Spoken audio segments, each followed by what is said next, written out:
damn it, I did break first. That was quick. I couldn't help it. It was so weird. We're just looking at it. Don't rob the bank with these guys. Hello, everybody. Man. Goodness gracious. Oh, it's terrible. I'm usually great at...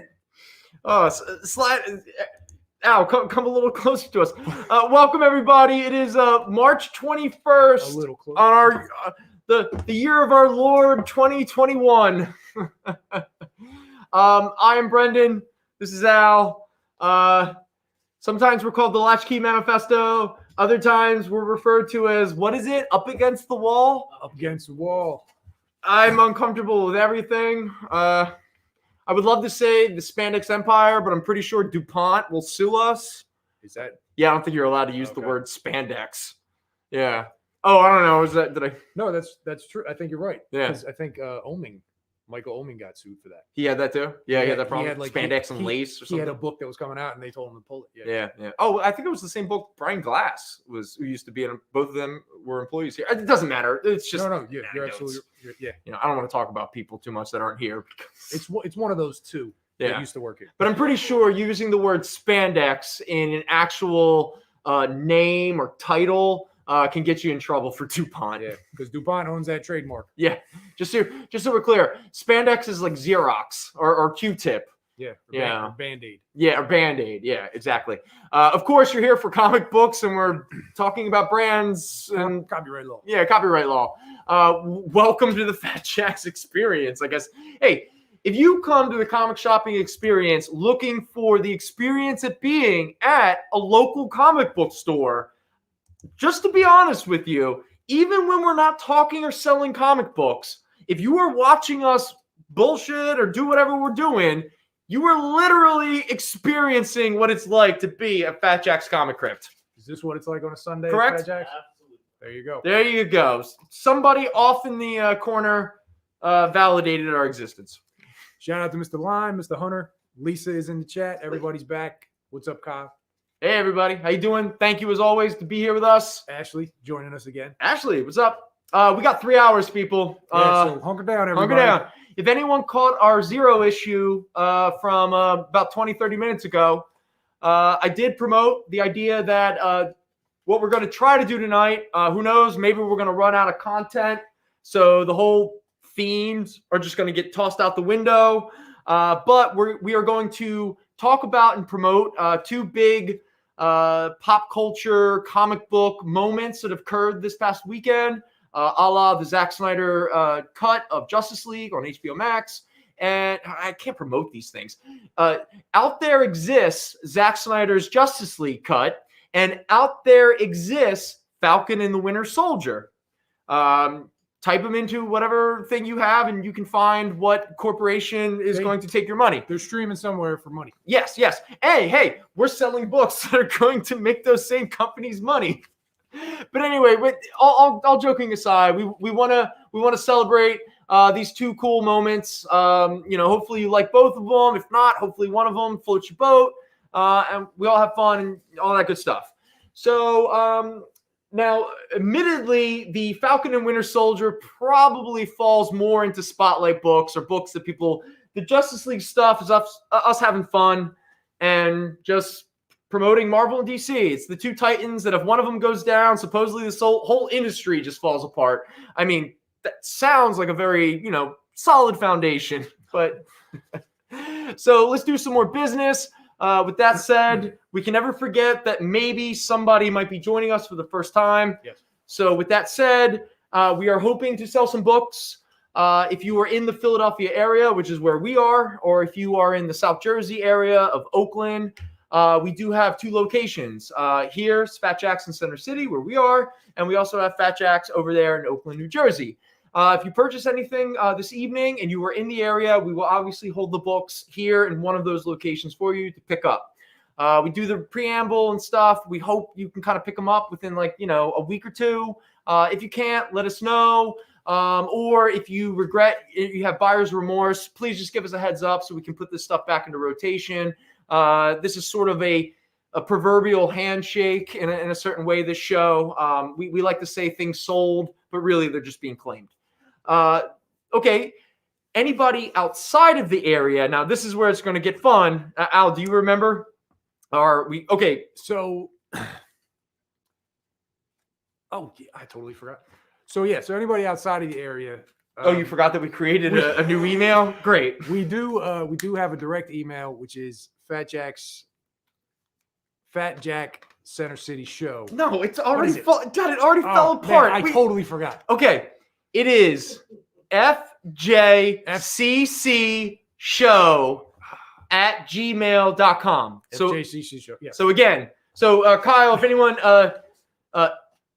so it's FJ for Fat Jacks. Yes. CC. Don't even tell them what. For Center City. Just whatever the show. Yes. All right. So that email will directly come to the two of us, and we actually do know what we're doing when it comes to shipping things and invoicing people and getting things done. Well, Al does. Don't say we, because I don't. All right. So yeah, it's all in my hands. But that'll be directly any kind of contact or questions that need to get made. Actually, if you want to Facebook or email me directly, I guess we can start doing that. We're trying different things, people. We've had a lot of trouble with the Facebook email with getting invoices out or people getting their information to us. So we're going to try this. This is not linked up to any kind of PayPal or Venmo or anything like that. That's another thing we'll have to work on. So just reach out through there and I'll get in touch with you this week. If you see something on the show that you want or you want to pay for something that you picked up, we can go through this email for now. And again, like maybe it works. Maybe this works out. This is a temporary thing before we kind of streamline and figure out a way that works for everybody. We don't want to keep going forward with this without being able to do something as simple as getting the books and to the people who buy them. Straight up, like you're dealing with the two of us. Mike, we love you. No, and everybody here is stretched very thin. Like there's not a lot of people working here, so things fall through the cracks. Yeah, it's just what happens. So this is our next avenue that we're going to try out, and after that, then we'll see what happens. We'll see what happens. I mean, you're literally talking to fools. So just send us all your personal information. Social security number, date of birth, mother's maiden name. What are some of the others? Most likely, I'll just be using it to schedule phone calls to take credit card information over the phone and just run credit cards. But at least, let's be honest. And again, this is no offense to anybody. I mean, technology is what it is, and we're sort of Luddites to a certain degree. But there's been a few weeks that have passed, and we don't know. We interact and we do this and. There's stuff is still sitting here. Yeah, there's a lot going on, like I said, and it's really very easy for something to get overlooked. So apologies, and we appreciate everybody's patience in regards to any books that haven't shipped yet or invoices you haven't received. But I mean, your books are here. You can. Thank you. Trust me on that. Yes. We won't lie to you. Hey, we will acknowledge our foolishness. A few little bits of business. The clothes hangers are not for sale. They belong to Hot Topic, so you can't have them, Contrell. Yeah. Sorry, Contrell. Though I think the Hot Topic bag does want the clothes hangers back. Fred's just going to mail his credit card, so that works. Please, just send it our way. It's a good time. But again, so with that business said, I guess, we're going to give out our phone number. If you prank us too much, Al will yank the phone off the column. But we will stop the live feed before he does it, so you can't drive him crazy and force him to do it live on camera. Well, you don't get that satisfaction. No. You just get the phone not working. There you go. But again, there are some people who can interact with in the chat, and there are some people who seem to only be able to, give us a call. So we are still open to giving out our phone number. Please, Facebook, don't come back and send us dirty chats and stuff like that on our phone. That was weird. It's unnecessary. We got to really talk about that. That was very strange. If anything else, doing this show creates a lot of anecdotes, like some stuff that I'll still be talking about. It's all like Facebook people are used to. I guess. People have come and gone from Facebook. Yeah, but if anyone needs to hit us up on the phone, our number here is 215-963-0788. Also, thank you very much, Kyle. So again, for anyone who's not used to this whole process, if you see a book show up here that we're talking about or selling, hit us up in the chat to claim the book. We try to do first come, first base. Okay. It's beginning. We've literally gotten 10 minutes into a 3-hour show, and I have word dyslexia. the way to claim the books, so there's no confusion, put the title and the issue number, and say, I want it, blah, blah, blah, or this, and especially today, because there's going to be very similar titles. A lot of similar titles. You got to be as specific as you can, and you can call, and it's all time stamped, so your book's not going to get overlooked. We can always go back and check. All right, so we're going to try to keep up with that as best as possible. But again, be as descriptive. Even if it's shorthand, we just have to be able to understand that that's what you're talking about. I don't know if I can read that without it. Shout out to Ed. That's a good one. I don't know if I'm going to read that on the air. What's up, Seth? How's it going? Hey, Seth. How you doing, guys? All right. So it was good, though. That was good. That's good. All right. There you go. It's up there. Let's take a moment. All right, real quick, Al, before we really dive into it, is there any business I've forgotten or? I don't believe so. Hit the like button. Oh, yeah. Like, subscribe. Is that a thing? All that stuff. What have we missed, Marshall? Shipping costs. If anyone needs shipping, sorry, Ashley, we still haven't figured out. We still haven't worked it out. International shipping. Ashley, we're in touch. Is in touch with Eric, so we're getting that worked out. Shipping is if anything else, you're going to teach us. Like, we're going to find out a lot from. Put it this way: anything that comes into Philly via the post office gets shipped to Florida to be sorted and then gets sent back to Philly, and that's legitimately what's happening right now. It's insane. So. Yeah, that's just what it is. Okay, so $7 shipping. We try to bundle. Again, email us. We'll work out the shipping. I feel so stupid saying this stuff, and it's probably not even right. So let's get into books. Okay, first let's just make sure okay. So we have 15 minutes before our first break. Zaynan's in the chat. Zaynan's in the chat. Oh my God, it's so early. And you're right, we do. Oh, I want to lose my mind. Zaynan's don't leave. Zaynan's in the chat. Zaynan's in the chat. This is opposite Fight Club. Tell everyone. Okay. So we're going to start out specifically with stuff pertaining to the Falcon and Winter Soldier show. So a lot of this is going to be a part of Sam Wilson, the Winter Soldier, and a little bit of Captain America. So the first book we're going to roll out is going to kind of typify what many of us believe the show is heading towards. And that is the first appearance of Sam Wilson as Captain America. This is by Rick Remender and Carlos Pacheco. This is Captain America issue number 25. The cover wants you to think that you don't already know in the age of the internet that that's Sam Wilson in that negative space. Who is the new Captain America? Oh, I don't know. I can't figure it out. So anyway, this book is a very fine near mint copy. We're selling for $15. All right. And just to throw it out there, we also have two variants that are the same issue. Now, again, these are all very fine near mint copies, and we're selling for $15, but I wanted to give a little variety here. This first one up is the action figure Marvel Legends, Marvel Select. Sorry, I'm trying to work out the glare here. It's the variant cover where it's showing off a Captain America action figure in a very famous Captain America cover where he is in the Cosmic Cube. But again, this is also Captain America 25, which is the first appearance of Sam Wilson as Captain America. And then the next one is Captain America stopping bullying because, you know, that's what Captain America does at this time. Stomp out bullying, which seems counterintuitive, like you're stomping bullies. Stomp out bullying? Stomping. Stomp it which out. is quite violent, right? So violence, yeah. I bet you someone's going to complain that the mic picked that up, and you just blew out their eardrum. I apologize, anybody. We have 3 hours to go, man, and it's already falling off the rails. No, everybody said it's great. Do it again. All right. So this is Captain America 25. It is the stomp out bullying. That is Captain America literally grabbing a bully's fist. And if you know anything about Captain America, that bully's fist, all the bones are probably shattered and broken already. But anyway, that is the variant. Can you pass me? Yes. I'm sorry. Can you pass me the Red Skull cover when you get a second? Yes. This is the action figure variant. There we go. And that's 15? This is 15?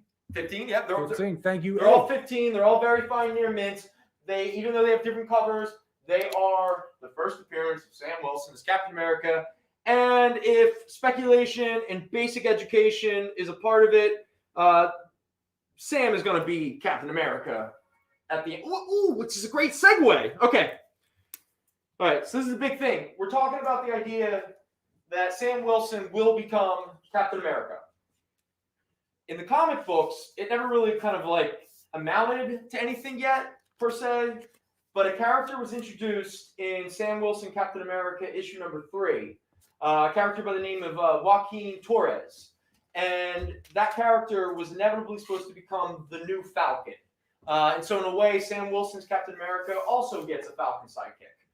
Well, if anyone's seen, spoilers, even though I'm just saying a character is introduced, one of the very first characters that you were introduced to in the first episode of Falcon and Winter Soldier is Joaquin Torres.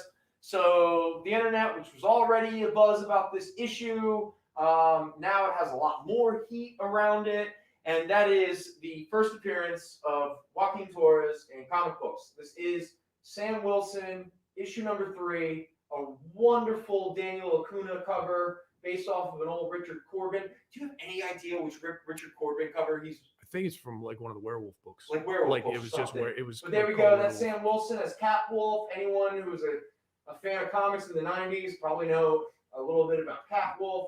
There's Misty Knight. That glare is always my devil. But anyway, there we go. It's a very fine near mint copy. We're selling it for $30. First appearance of Joaquin Torres. Supposedly, maybe, possibly the next Falcon. Again, like in all things, some of these speculation books are more based off of what we like to talk about as soft value. So again, it's all up in the air. All right. Sticking with the Falcon Winter Soldier, let's go with Falcon Winter Soldier Variant Edition, issue number 1. It is the first series of the two of them teamed up together. This is a very fine near mint copy at $8. Fred's going to claim a Cap 25. Which cover do you want, Fred? We got 2 different covers. We got the main cover. Main cover, and then the Stomp out. You want to stomp out bullies. Do you support bullying, Fred? Yeah. You should get the Stop the Bullies. Maybe Fred is a bully. Fred, are you a bully? Oh, no, I don't sell to bullies. No, Fred. No, he's a good guy. Regular cover for Fred. Regular cover. All right, cool. There we go. Thank Who you, is Fred. the new Captain America? Thank you, bud. Awesome. There we go. All right, so let's slide these bad boys over. I always say I'm never going to say that word. I'm sorry. Fred's going to take them both. Oh, all right. We'll say goodbye to the Stop the Bullying as well. Boom, boom. Shout out to Fred. Yeah. Appreciate it. You're on a roll. On a roll. On a roll. Oh, and the Cap and Falcon cover. Oh, the Falcon and Winter. Wait, what were you talking about? The Falcon Winter Soldier. Falcon and Winter Soldier. Okay. Yeah. There you go. All right. That's a fun one. What else is up there? Just the Corbin. Not the real Corbin. Captain America number 3. No worries, Fred. Fred, you can give us a call during normal business hours. You can stop in if you're in Philly. Or you can send to that email that we talked about earlier. Ooh. And you and I can have a nice little email tag. There we go. Okay, now, as much as I wish, I have it in my personal collection. But we as Fat Jacks do not have a copy of Captain America number 6, the first appearance of the Winter Soldier, the first full appearance of the Winter Soldier. But we do have the first cameo appearance of the Winter Soldier. Now, also, he's not named yet. And not only is it the first cameo appearance, but let's be honest, it is the first issue of the greatest Captain America run of all time. And as much as I love Kirby's run, I love Remender's run, I love all the weird Captain America runs, I have a soft spot, but this is the first issue of Ed Brubaker's Captain America. Like I said, this is the first cameo appearance of the Winter Soldier, despite the fact he is not named yet. I think he gets name checked in a couple issues later. But this is a very fine near mint copy at $12. This is the very first issue, Out of Time, Part 1, of Ed Brubaker's and Steve Epting. I don't want to give away just the best Captain America run. Apologies in the chat to Ed. I didn't see he had claimed the Winter Soldier Falcon.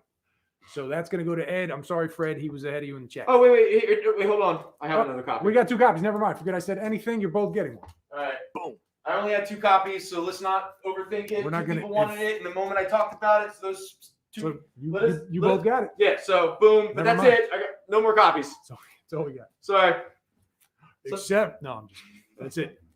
Except Seth wants to come. All right. Who?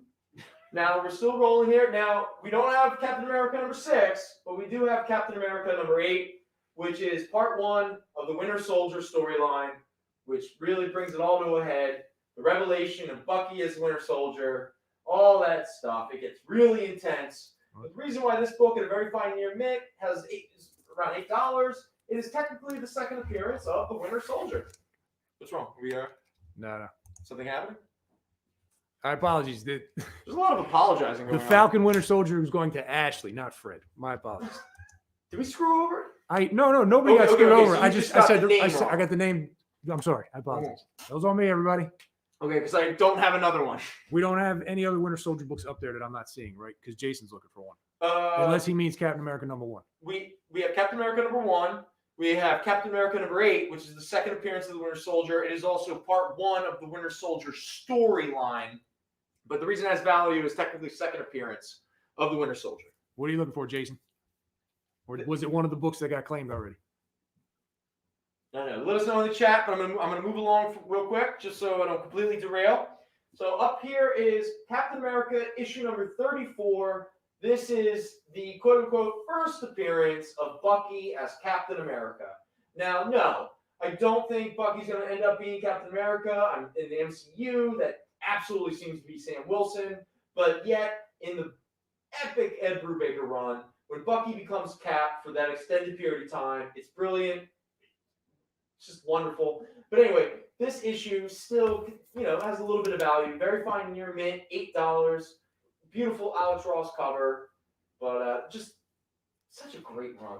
I mean, all these covers just bring up such great feelings. Anyway, there we go. Captain America, number 34. The first time that Bucky Barnes becomes Captain America. All right.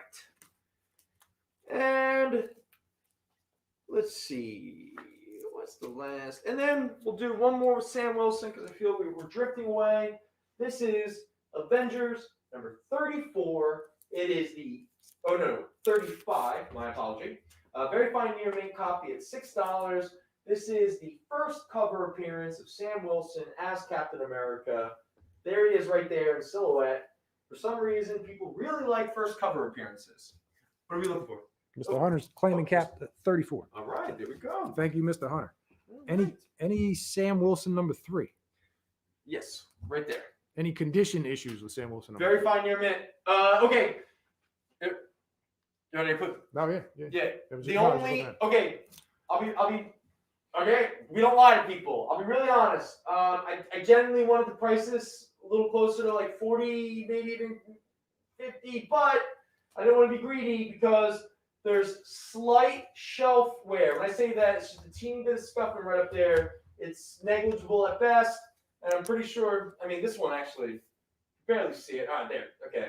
Because it's a white cover. As people we know about white covers, they can be difficult. So that's why we're getting $30. And so I just wanted to be, but we do consider it to be a very fine near mint copy. It's gorgeous, sharp, it's bright.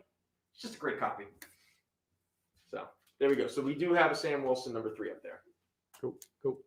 All right. And Do we have any Isaiah Bradley issues? I'm sorry, we do not. I know exactly what everyone is asking and talking about, but no, I don't. But I do have Captain America, number 193. It's the white guy. What, actual Captain America? Yeah, actual Captain America. Steve From Rogers. the But 70s? His buddy Sam Wilson's there, and it's when the King comes back to Captain America. It's the beginning of the Mad Bomb story. It's issue number 193. It's a gorgeous, very fine plus. It's only $20.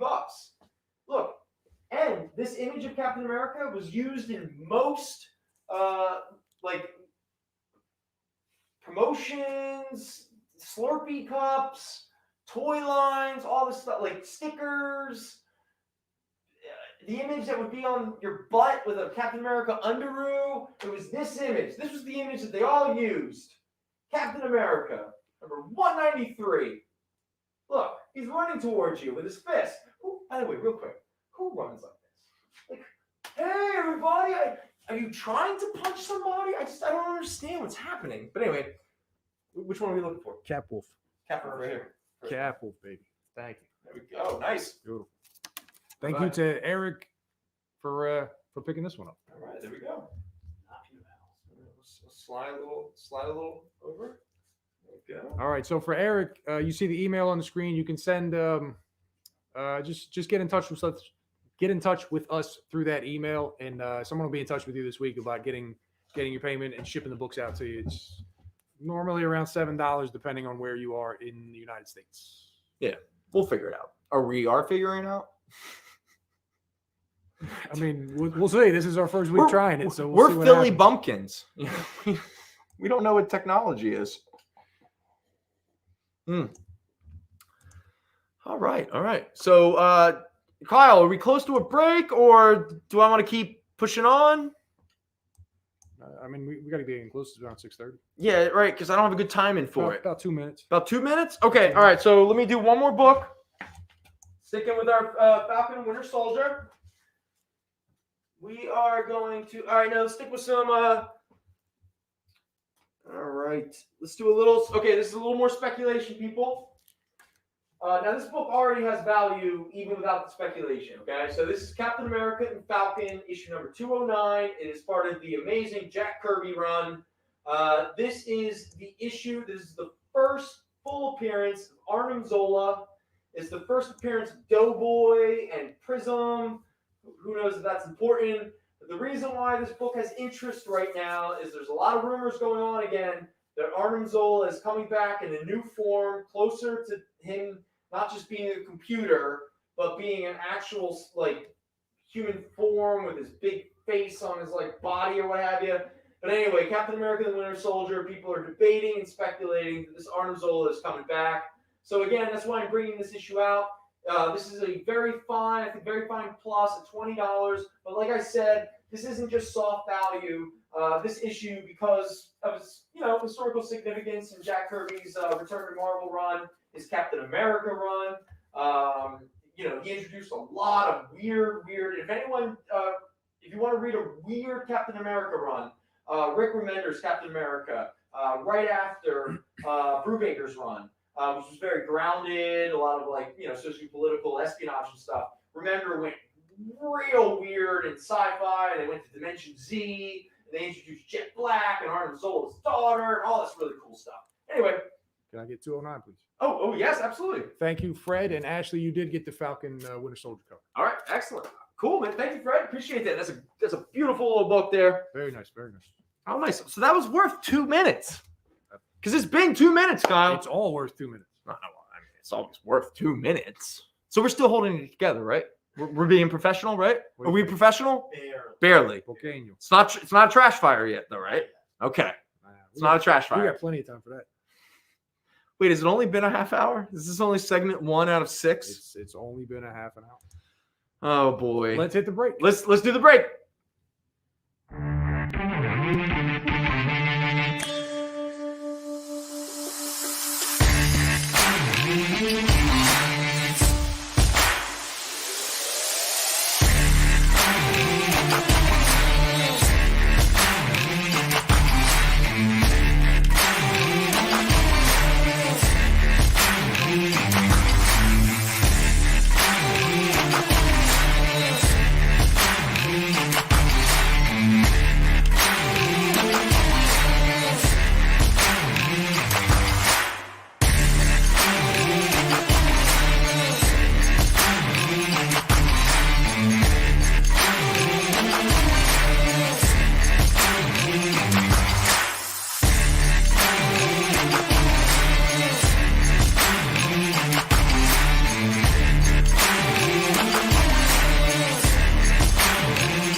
There's something for every imagination at your local comic shop.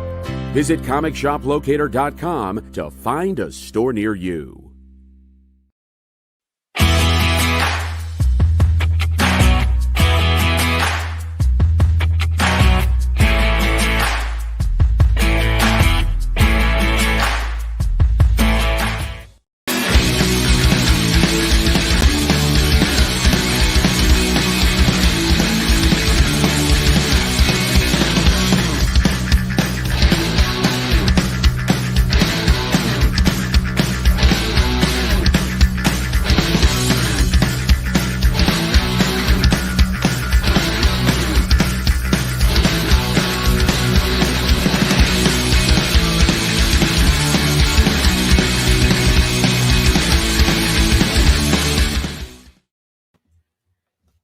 Where'd the music go?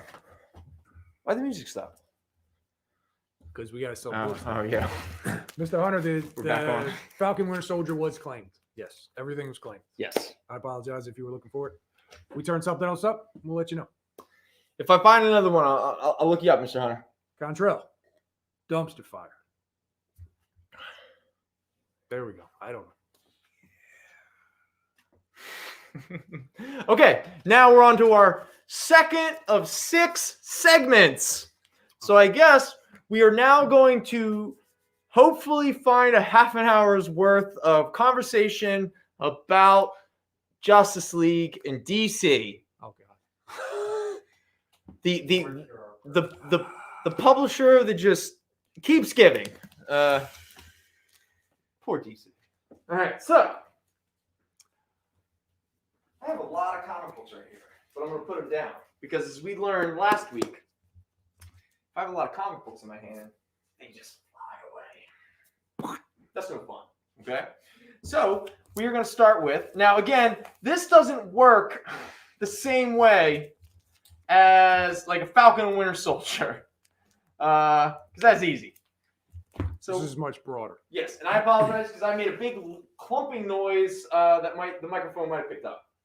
So let's start out with a, what do we call this? A good plus, a good minus. What's No, that's like a good minus. a good minus? Okay. That's This is more for show, but please, if you want to purchase it or you want to make an offer, we're open to it. This is Brave and the Bold, issue number 29. It is the second appearance of the Justice League. Now, like we said, this is like a good minus. This copy's pretty beat up, though it is together. It might be beat up, but everything is there. Everything is. This is one of those that like these books. I mean, they like in near mint, it's like thousands and thousands of dollars, but there's not really any. I know. There's no real, not to be a dick, but there's no real like historical significance to it. It's just a sweet copy of a Justice League book. Yeah. But like story wise, it's nothing. Second appearance, but it's also the first appearance of Weapons Master. No, I mean, just he ended up being a huge Justice League villain through the years. I mean, on par with like the Joker, right? In fact, of course, is he in the Snyder cut? He might be. I haven't seen it. Actually, he might be on one of the 8 epilogues. You know, that were setting up 8 films that no one will ever see. But actually, I'm pretty sure that when we got into an argument on the show about a favorite rogues gallery, a bunch of people were like, I love the Justice League's rogues gallery. And the one example that they kept giving was Weapons Master. That's true. We were inundated with. I know, everyone was like. And people coming in the week after just saying. Yeah. It was, where's the respect for Weapons Master? That's a good point. All right, so there we go. Brave and the Bold, issue number 29. This is the second time that the Justice League ever showed up together, and the first appearance of Weapons Master, a guy who wears a purple onesie. Just to Contrail in the chat. This is a family chat, so let's keep the potty mouth. Oh, is he being inappropriate? Let's tone that down. What's his problem? Okay, now we're going to talk about. Well, so on the on Brave and the Bold, it's slightly less than good, Fred. So it's very it's pretty busted. Let's talk about it. Okay, so like it's a complete book. The cover's there, the pages are all intact. Yeah. But it's a reader copy from years ago. Yeah, I mean, like, it's barely holding it together. I wouldn't take it out of. It's more of a if you're It is a true collector's item. if you're filling a hole and like that's a key book you need, Yeah. and you don't care about condition, that's the but it's tough. And even at $200, that's what I'm saying. like it's a hefty If you want to make investment. an offer, we're open to the idea. Yeah. But again, the book does have historical significance in regards to comic book history. So Again, it's the first appearance of Weapons Master. Don't disrespect. I mean, that Justice League team shows up for the second time, but I mean, come on. I mean, no one's that excited about that. I mean, where's Batman and Superman? I mean, is it the Justice League, right? Come on. I mean, if you're a Mike Sikowski fan, I mean, who's this guy right here? He doesn't have really long hair and half naked. I mean, orange and green. nobody can see that. No, I can't see that. Actually, you know what's funny for how crazy its condition is? Like the colors are really nice on the cover. Like just in terms of a display copy. And actually, you can it actually does pretty show nice. up pretty well. Yeah. Yeah. All right, cool. Okay, so next up is 1987's Justice League #1, the beginning of the amazing Keith Giffen, J.M. DeMatteis, and Kevin McGuire run on Justice League, sometimes referred to as Justice League International, Justice League Europe, all that kind of stuff. This is the very first issue.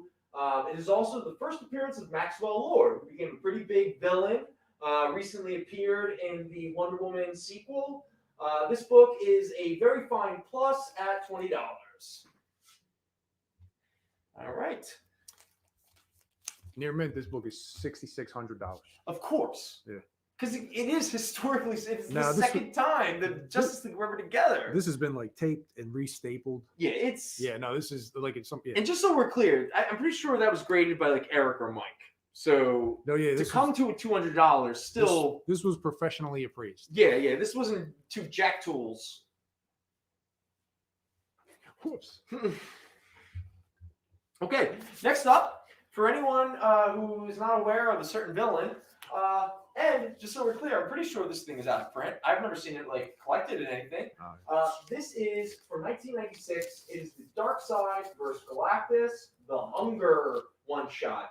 This is where Galactus discovers Apocalypse, sends the Silver Surfer to kind of, scope the scene, and then he's gonna come eat it. But Darkseid's not having any of that because Darkseid only likes when he evades other people's planets. But someone, tries to, prop up on Darkseid's planet? Nuh-uh, man. That ain't happening. I'm sending my crazy son Orion after you. I'm going to blow things up. I'm going to get Granny Goodness to, chat your ear out. Ear out? No. Ear off? Ear off. I think it's more off, right? Yeah, that's the actual. Traditional. Anyway, this is a beautiful, very fine near mint copy at $10. Like I said, you don't see too many of these anymore. It is not in print. Also written and illustrated by John Byrne when he was still pretty good. He hadn't quite slipped off. In celebration of Zack Snyder's cut of Justice League, we are going to first show Action Comics 689, the first appearance of Superman's black resurrection suit, which was the main suit. There we go. All right. Thank you, Mr. Hunter. Mr. Hunter. All right. It is the suit that we all saw in the movie. This is a very fine plus copy at $8. Superman and Action Comics. And if you don't understand what the Zack Snyder version of the DCU is, then welcome to Scott Snyder's version of the DCU, The Batman Who Laughs, will probably show up in an HBO Max special where he tells you all the ways that you will die alone while he laughs in your face. Very fine near mint copy at $6. This was a tie-in to the Dark Knight's Metal story. This was illustrated by Jock. It is a shining sort of homage cover because there's nothing like a grinning lunatic asking if you miss them. Because that's what you want showing up at your door, right? A grinning lunatic like myself asking if you miss me while wearing... When were we going to become a trash dumpster fire? Like, we weren't going to be wearing clothes? Or our underwear was on our head? It's way too early. It's not even 7 o'clock yet. Nah, just kidding. We're holding it together. All right. Next up, speaking of Darkseid, is Mr. Miracle, number 9 by Jack Kirby. This is a. Do I have notes? I'm pretty sure I have notes on this. Sorry. Yeah. I don't want to say. No, I think they're On the new stuff. They're new. Yeah, new notes. I think. Nope. Because I want to get the grade right. Because I'm pretty sure this was like a very fine. There's nothing on there. Ah, dang. All right. But anyway, $16. It's got a Dark Side cameo. Actually, I think they are in my new notes. Yeah. This is number 9. Yeah. Issue number 9. Yeah. This is the origin of Mr. Miracle. I did see the Sandler cut. Yes, I did. Yeah. The Sandler cut? That's what Contrell says. He said, I didn't see the Sandler cut, but I did see the Hey, Sandler cut. Contrell, well, I'm trying not to. If I start getting tired, I want you to know the way that I rev myself up to antagonize you. And I don't want to do that, man. I felt really bad about it like 2 weeks ago. What is this, number 9? This is issue number 9. Yeah. Issue number 9. This is a very fine minus. The first appearance. I'm going to say that wrong. Him, thank you. Inventor of the boom tube, as well as Mother Box, as well as Scott Free's mentor. It's the origin of Mr. Miracle and the first meeting with Big Barda. There's a Dark Side cameo. Jack Kirby, across the board. There you go. There we go. And again, if we've learned anything about Zack Snyder's Justice League cut, he is very, very respectful to Jack Kirby's vision. Because if one thing Jack Kirby is known for is not having color in his book. I don't need to pull that down. $16, Zanin. What's up? $16. Oh yeah, yes, $16, bud. $16. And let's stick with some more Mr. Miracles. This is Mr. Miracle 11. This is a $10 book. What do I have this graded at? This is a fine plus. Mr. Miracle is trapped with Dr. Bedlam on a rocket to the moon. Ooh, Jack Kirby, across the board. Across the board. Across the board. All right. And then one last Mr. Miracle issue. This is Mr. Miracle number 12. Very fine plus. Death Duel with Mr. Vac, Jack Kirby. Again. Ah, look at that. Another Very nice. gorgeous copy Very at nice. $20. Very fine plus. Man, those colors. That's a really cool. Like Mike brought that over from Jersey. No, yeah, it's a nice cover. He like hides this stuff from us. Wow, that is yours. Yeah. God, I need some water. Whew. All right. No, it's not a break. We're still live. What did you say? Come here. Give me that back. I'll take number 9 for Zanin. Thank you, Zanin. Zanin. Thank you, Zanin. Appreciate it, bud. Always a fan of Kirby. Always a fan of Kirby. That is right. That is right. Okay, so let's get some. All right. Next up, this is a fun little book. Zanin, I'll bag your stuff up on Tuesdays, and then I'll just put the total on the bag, and they'll just ring it up for you. That's what I'm going to do for you. I'm going to seriously write down everything in the bag. All the totals will be there. All that, because for you, brother. You're saying you're going to pre-bag his books. I'm gonna have his books done for him, so it's not an issue. Do you think Zanin gets? No, because we had an issue and the bag ripped, and there was a problem, and I don't want a customer getting a damaged book because our bag's ripped. All right. So, hey Zanin, was your skin itchy? Like, did you feel that weird anxiety? If Mr. Lime, he made a little comment earlier that he saved someone's life today. So What? whatever you want to throw that story in the chat, man, you let us know. I totally forgot about that. Yeah, Gary, dude. If that's let us know, man. The anecdote.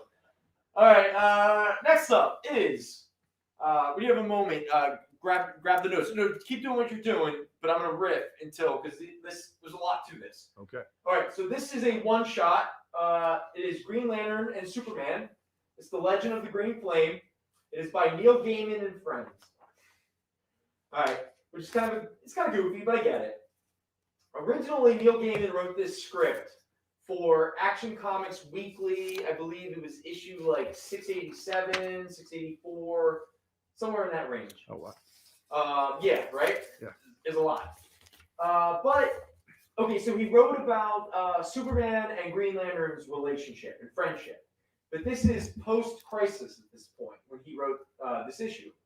And DC at the time was just like, well, we haven't established the friendship between these two characters yet. So this nobody writer, we're just going to shelve his story and not worry about it. Okay. Then obviously, over 10 years pass. I think this was published in 2000, so maybe about 12, 13 years pass. And DC goes, wow, that Neil Gaiman guy's famous now. And it doesn't matter what our continuity means or says, and this whole thing that we're trying to uphold seems kind of arbitrary when you really think about it. They decided to take his, shelved script, and they published it with a bunch of friends. Now, are they Neil Gaiman's friends? I have no idea. Are they DC's friends? I have no idea. I mean, who's friends with who? Who knows? But if Al has his notes near him, Al, what are some of the artists that are involved in this book, which was at the time a celebration to Gil Kane? That was Neil Gaiman's intent at the time. So you get Eddie Campbell, Mike Allred, Mark Buckingham, John Teitelbaum, Matt Wagner, Eric Shanower, Jim Aparo, Kevin Nolan, Jason Little, and Frank Miller cover. Nice. What do you think Jason Little is? Jason Little, I'm not familiar with. I didn't recognize that name. Anyone in the chat, you know who Jason Little is? I'm not familiar with Eric Shanower. What else has he done? Oh, did he do? No, that was Colin Duran. He's definitely done To some anybody. indie stuff. No, Eric Shanower. I'm just not familiar with not him. familiar. Yeah. Yeah, but all right, let's move on. All right, let's just roll these bad boys out. It's two New Gods, because again, we are still wandering in the realm of the Justice League, inspired by Jack Kirby's New Gods. This is issue number 5 and issue number 11. In terms of my notes, Al, do I have notes on these two books? Because they're priced at $12 and $9. What are the conditions? They're both graded as fine, Okay. just straight across the board fine. And then 11 is the last Kirby issue. Oh, this is the last one. So that until I get For Zanin, who took over for the New Gods after Kirby left? You would know. Because again, we don't want to do our homework here, because we are just lazy comic store employees. I mean, we literally just hold comic books at a computer screen and hope people know about them and just want to take them from us. So there you go. It's New Gods number 5.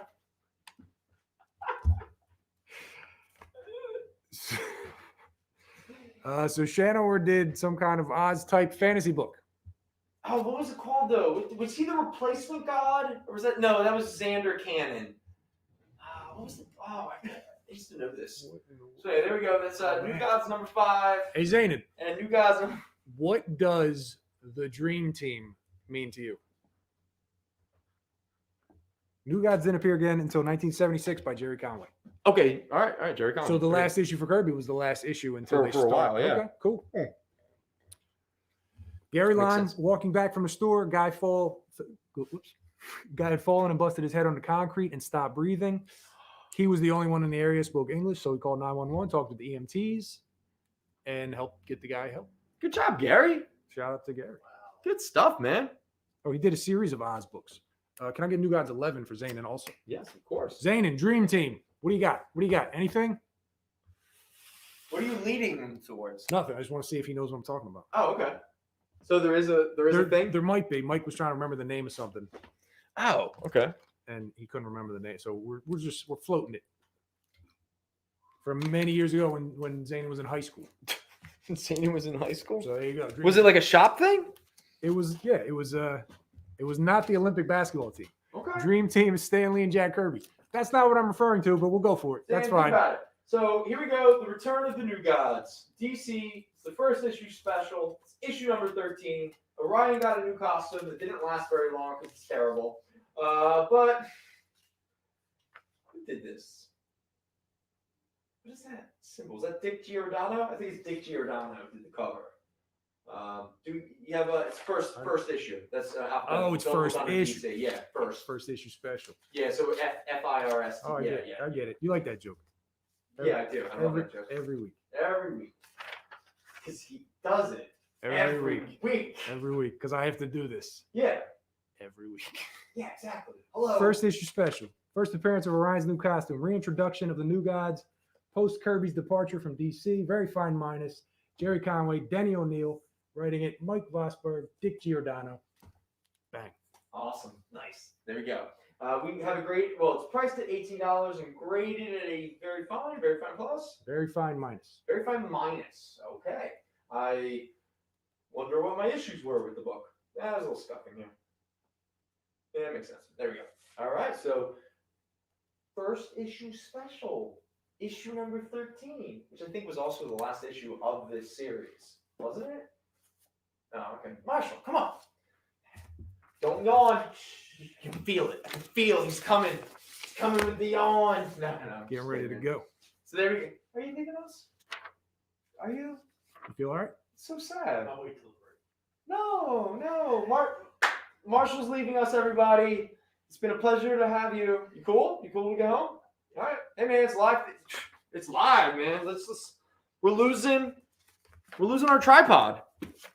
This is sad. I mean, we really had like a chemistry going here. I mean, he was over there just throwing zingers. We were just catching them, tossing them back to the audience. Oh, you're really leaving? All right. All right. But don't forget, you are welcome to come back. We will be here for at least another 2 hours, 2.5 hours, 3 hours. I don't know. All right, you get home safely, everyone. Bye, Marshall. Bye. It's been a pleasure. I'll lock up. Here. I'm just walking away from the show. Luger and Flair, I don't think were they a dream team? I'm not familiar with that one, but it's possible. Bye, Marshall. Everyone's saying bye to Marshall. See you, Marshall. Right. He appreciates that. All right, everybody. Back to business. Back to business. Back to life. We're going to do a commercial in like 5 minutes. Oh, we're doing 5 minutes? All right, so let's move on with some comic books. Let's say goodbye to this, to this, to this, to this, to this. All right, bye. Damn, there they go. All right, so now we're going to roll up with, okay, this is Justice League, number 3. It's like a 1 in 200 variant. Jeff Johns, Jim Lee. If you're buying it, you're not buying it for anything but the cover. It's a $75 variant, but we are feeling generous tonight. Give us an offer. We'll see what happens. All right. If you don't have it, just in case, for $3, you could have a third printing of Superman number 75, The Death of Superman. Shout out to Control. You can come by next week. You come by for the show. Dude, Tro, come hang out, man. Oh, absolutely. Without a doubt. Do you think Al and I like sitting here and talking to each other? No, come on, people. Actually, the person who came in earlier, his name is Dave Proch. You can find him on Instagram, I'm sure Facebook, all kinds of social media. Definitely. Next up, we have a first printing of the first appearance Doomsday. This is Superman, the Man of Steel, issue number 18 from 1992. There's Doomsday punching the cover, punching the title, letting his name be known. This is a very fine near mint copy at $25. Right here, we have a very weird, unique book that I actually forgot existed until I stumbled upon it. And that is Superman versus the Terminator, issue number 1 from 1999. This is written by Alan Grant, illustrated by Steve Pugh. I hope I pronounced that right because it's an artist that I really enjoy. Superman ends up in the future dealing with a dystopian world where the Terminators have taken over. Thank you, Mr. Hunter. Cheers, Mr. Hunter. Steel shows up at the very end and lets Superman know we got trouble. Yeah, and that trouble is Terminators. All right, and let us not forget the ladies here because comics sure do have a lot of male characters. So we have an old school Silver Age Wonder Woman 139. This is a $27 book. I believe this is a fine plus or a very fine minus. The day Wonder Woman revealed her secret identity, is it also her last day? That sounds like a veiled threat. Wonder Woman doesn't deserve that. She deserves more respect. But, you know, hey, this is 1958 probably. It was a different time. And again, we were always trying to start atomic invasions because that's how invasions work, with atomic invasions. So there we go. So there's a bunch of, some books. Did I burn through that too fast, or are we bumping up against the break? No, we're pretty close. Do you remember where you were the day Superman died? Do I? That's what's going on in the chat. Contrail was at the register at Fat Jack's. Zanin was at Fat Jack's purchasing the limited bag version. Nice. Where was I? Where were you? I don't know. Probably in school. Yeah, I was probably in school I too. was in elementary school. Kyle was 4. Oh, shit. I was in middle school. Yeah, I would have been like 92? 7th grade? 92. I would have been, I don't even know, Yeah. Like 4th, maybe. 7th grade. I was 7th, so you would have been like 4th. Yeah, like 4th. Yeah. So how old are you now? 39. 39. Okay. 39. So no, you'd probably be more like 5th. Maybe. Or maybe you were held back. I don't know. Or it's just No, this is I time don't- to open up. I don't remember what year. Like, I don't remember when that happened. I just remember that Superman died. I don't remember what grade I was in. It wasn't a big deal because I didn't really care. I didn't read Superman, and I was like, "That's cool." It's too bad. Poor Superman. Poor Superman. Just wasn't something on my. Just it wasn't on your mind. I wasn't like, I got to get that issue. I was like, well, that's going to be worth some money, maybe. But I'm not reading it, so. No, hey, it's valid. It's valid. Okay, so getting close to the break. Let's not get tired. What's going on? The Wonder Woman. Yes. Can we go through the Wonder Woman one more time? Yeah, of for course. Ed? Yeah. Here, do you have the notes? Because I actually forgot the. So this is Wonder Woman 139.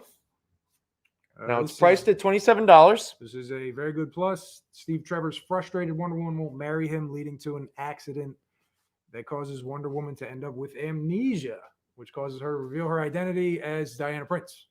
This is a very good plus. Robert Kanigher and Ross Andrew. So Steve Trevor is mad that Diana doesn't want to marry him. And so wait, does he take advantage of her amnesia? Or what's the purpose of the plot doesn't make any sense. He's frustrated she won't marry him, and that leads her to, so she's in some accident. Oh, because she's upset that he's upset. Yeah, I don't know.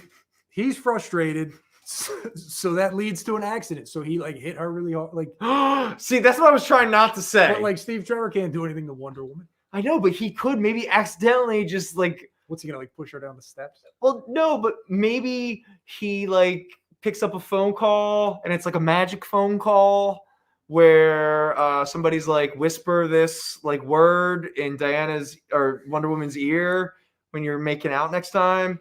And he's all like, all right, what do I get out of it? And they're like, been reading too many comic books. So anyway, that's our Wonder Woman. It's what year? Like I wrote the year down. It was 63. 63. Okay. All right. 63. Ed, if your pop needs it, let us know. We'll throw it in your boxes. No problem. Yeah, 139, right? I don't think there's a run on it. No, like, hey, though, somebody did have a run in. Remember there's Diana Prince when she like was like the spy Diana Prince? Somebody came in and bought a couple of those. Those are really cool. They were cool. No one cared. Some of the earliest shows that like we did, I put those out, and people were like, whatever. We have like one. Yeah, I think one still up. Yeah. Those are Mr. Oram. Shout out to Mr. Oram if he's watching. He put me onto those years ago. Yeah, they were cool. They were cool. Zane's got some good stories about that. Zane, you come on too, man.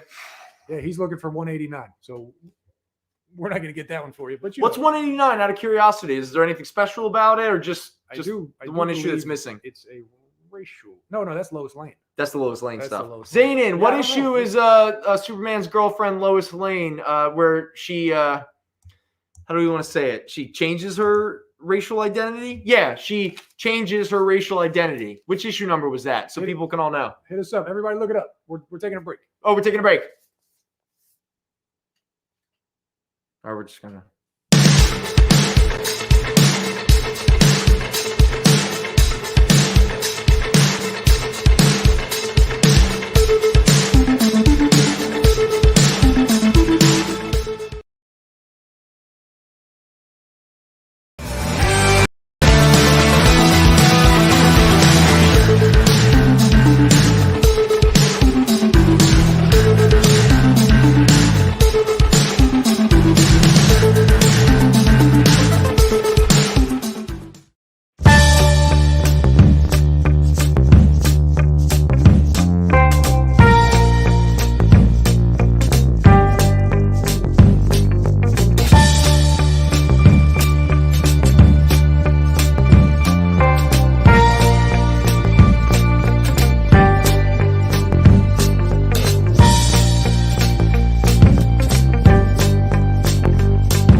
watching Minute to Skim It on the Experience. So, hello. All right, we've got lots of books to review for you guys today. And Hannah just basically showed up just the number ones and showed them to me, and I was like, "Oh, we have just for the indies." Just for the indies, yeah. I was like, we have got a lot to do.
No, but see, but the problem is when you have a movie that's all of these big moments and there's like no small moments at all, then there's no big moments. It's just boring. No, yeah, you become overwhelmed by the epicness to the point where you're just like, I'm numb. Like, I don't. Yeah, like, who cares? Yeah, like there's this amazing action scene that occurs like early in the first episode of Falcon Winter Soldier. The rest of the episode really is just character. That's all it really is. Okay. So in a way, like in terms of a pilot, in terms of a first episode of, or really the first part of like a 3-hour movie, you have this nice, peaks and valleys, like any good storytelling. You never want to make your audience numb, kind of like what we're doing. Welcome back, everybody. Any thoughts on Falcon Winter Soldier or Justice League? Has anyone? No spoilers. I guess we gotta. No, yeah. Let's be. Is it good or bad? Has anyone enjoyed? Let's keep it to enjoyed or not enjoyed. Yeah, like vague. How? And again, nobody is right or wrong. If you like something or didn't like something, the great discourse of the internet has never been that. I don't like subtle. Nothing at all. Nothing at all. Well, welcome back to Fat Jack's Comic Crypt. Whatever we call ourselves, that's I guess what we are in the moment. We are here hanging out in Philadelphia. Thank you very much for staying with us. So far, we've been talking about Falcon and Winter Soldier and the Justice League stuff. We have a bunch of bundles that are kind of akin to that. We also have a bunch of weird little card games over there we'll get to at some point. We'll do some variants. We're just going to start talking about it, but don't slam it down. Okay, so let's do this in the moment. Okay. You want to open the pack? Well, how do we want to sell these? All right, so this is a deck, this is Rage. We have decks and full bricks of Rage, the Werewolf Apocalypse. This is the White Wolf's attempt of interacting with Magic the Gathering in the 90s. Is that what it was? Yeah. So this is you get 1, 2, 3, 4, 5. So you get 60, or no, you get 6 decks. They're all starter decks, right? You get 60 cards in each deck, and there's 10 decks in here. Yeah, $8 a piece. You can have them all. I don't even know. I don't know. Like, I guess we should sell. Let's open the bidding at 100. All right, let's not sell actual rack packs. Let's see if anyone even gives a dang like. Don't open them. All right, we're not going to open them. No. We're not opening anything. Okay. So these all retailed for $7.95 in. Or I'm sorry, $8.90. Somebody. How about this? Two starter decks, $5. 2 starter decks, $5. That works. Yeah, you get a buddy, you play a game. You get 60 cards. They're playable right out of the deck. There's an information book in here with the cards. Yeah. I opened a bunch earlier and gave them away. So nice. Well, you know the dude that buys all the cards. Oh, did you give some? You know the kid that comes in. Yeah. I was checking him out. So. Oh, good for him, man. No, he's great. He's a good kid. Yeah. So anyway, so this was White Wolf, the Werewolf of the Apocalypse trading card game. Each deck contains 60 cards and a rules booklet to get you started playing in 5 minutes for 2 or more players. I actually played this back in the day. It was kind of fun. I mean, I mean, magic is magic, but this stuff was pretty neat. So anyway, so this is Rage. We have a sealed pack of 1, 2, 3, 4, 5. 10 starter decks. And we have some loose ones. But Rage is not the only game that we have. So let's go with one that is... Let's go something a little more topical. Yeah, go topical. Yeah, bring over that orange. There we go. Oh, this isn't actually full of them. It's full of them? No, it's like full. It's a mixed bag. Oh, this is the mixed one. Yeah. But there's some in there. Hey, man. Anybody know about Dune? All right, so Dune's now we're coming talking about Dune, Judge of the Change. What Yep. the hell? I love Dune, but what is that? Judge of the Change? You can. It's ridiculous. There's a shield wall card. Isn't it great watching people try to figure out what the heck they're trying to sell? So the suggested retail of these is $8.99. You can have them 2 for $5. Yeah, 2 for $5. Really, we just have all of these sealed trading card games. Bill Weenie is not dead, Contrail, so he can't roll over in his grave. Yeah, I know. Contrail, dude, like, it's bad enough that we're choking on a bunch of NBA cards that a certain employee dropped off, and Anybody that wants... they weren't even doubles. Yeah, we got some cards. Yeah, we got cards, man. We got tons of cards. We got cards we don't know what to do with. Someone keeps saying that cards is the new thing where all the money is. Well, I don't see it. But anyway, we have Dune. Again, each of these sealed decks is a deck playable right out of the box. And you buy 2 of them together, and you and a buddy, you and a partner can play together. So you have a random insert of NBA basketball player cards. No Celtics in any of these bricks. This is $1 if anybody wants it. Mm-hmm. $1. $1. I assure you there are no Celtics in here. Yeah. None. Oh, and I'm pretty sure all the Philadelphia players are burned or like scribbled on, they're right? Probably gone. Yeah.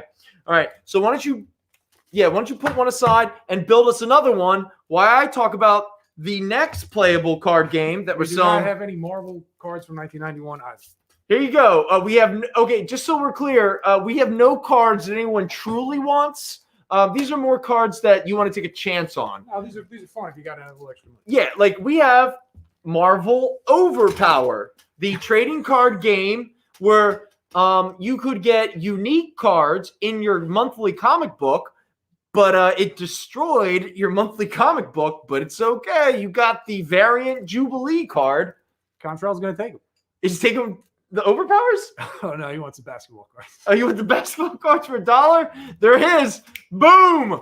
Contrails getting a pile of basketball cards for $1. There you go. You just bought your own cards, my friend. So there you go. So here we go. Some a 2-pack of Marvel Overpower card game. Again, they're sealed. They are playable decks right out of the box. You get 2. You get to play with a buddy. All right.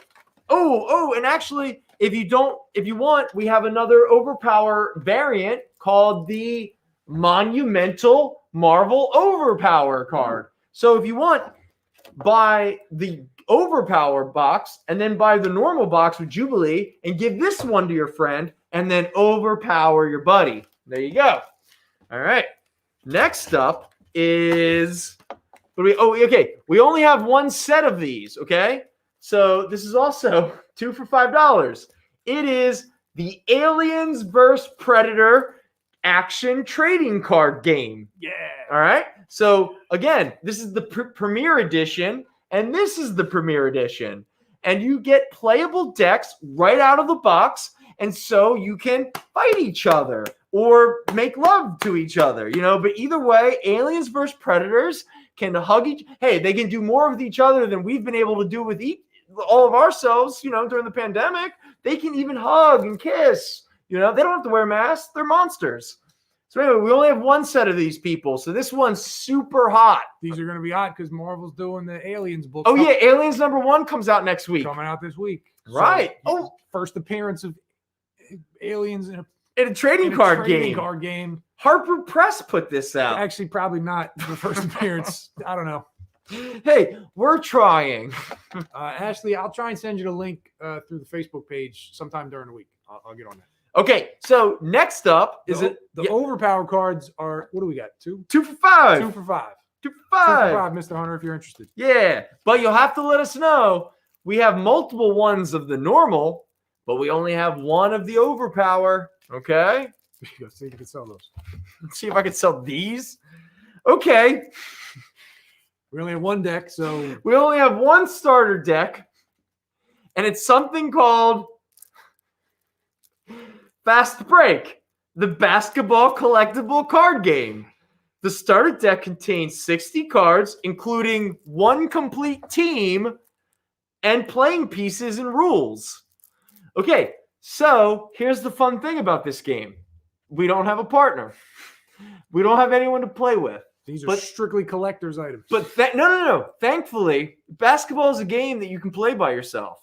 You can stand around with a ball and a hoop and shoot it alone. It's kind of how Trell grew up playing basketball by himself, imagining that he was a Celtic and he would make the game-winning shot. Well, you can relive that. Hey, trust me, I played basketball alone by myself as well. I just didn't think I was a trash team like the Celtics. I was thinking I was an even worse team called the Sixers. This was the 90s. Alien vs. Predator 2 for 5. So here we go. Fast Break, the basketball collectible card game. You get a complete team. It's yours for, what do you think? $2? For that, $7. Because it's the only one we got. It's unique. This might be the last one in his existence. It might be. I mean, look at this guy. He's really dunking, like, really hard. He's just like, yeah, I broke the rim. I'll tell you what, those are free if you buy any of the other trading cards. Yes. Trading card purchase, you get that Fast Break basketball game. If you buy anything we've been talking about in the past 10 wasted minutes. Somebody that bought something already can just type in claim and you get it. But we're committed to this, so let's move forward with the next thing. This one you can play store at your house. Here you go. This is the expandable superhero Wildstorms collectible card game. This is also starter decks containing 60 cards in a rule booklet, sealed. It's playable right out of the box. There you go. Buy two. They can't put that on a PlayStation box. Yeah. No one's recreating these. Mr. Hunter's going to claim the overpowered decks. No way. Thank you, Mr. Hunter. And he gets the basketball thing. Whether you free. wanted it or not. Yeah, you're stuck with him now. Yo, Mr. Hunter, not to overcomplicate it, did you want the variant overpower? Or just these two? I tell you what, you're getting all three. Yeah. Mr. Hunter, because you are so nice. Because you help us out all the time. And it is appreciated. So you get the monumental overpower, the regular overpower, and Fast Break, the basketball collectible card game. These are all sealed, mint in package. Mint in package. Thank you for humoring us. Yeah, appreciate it. But we're not done. Come on, guys. You can be Grifter.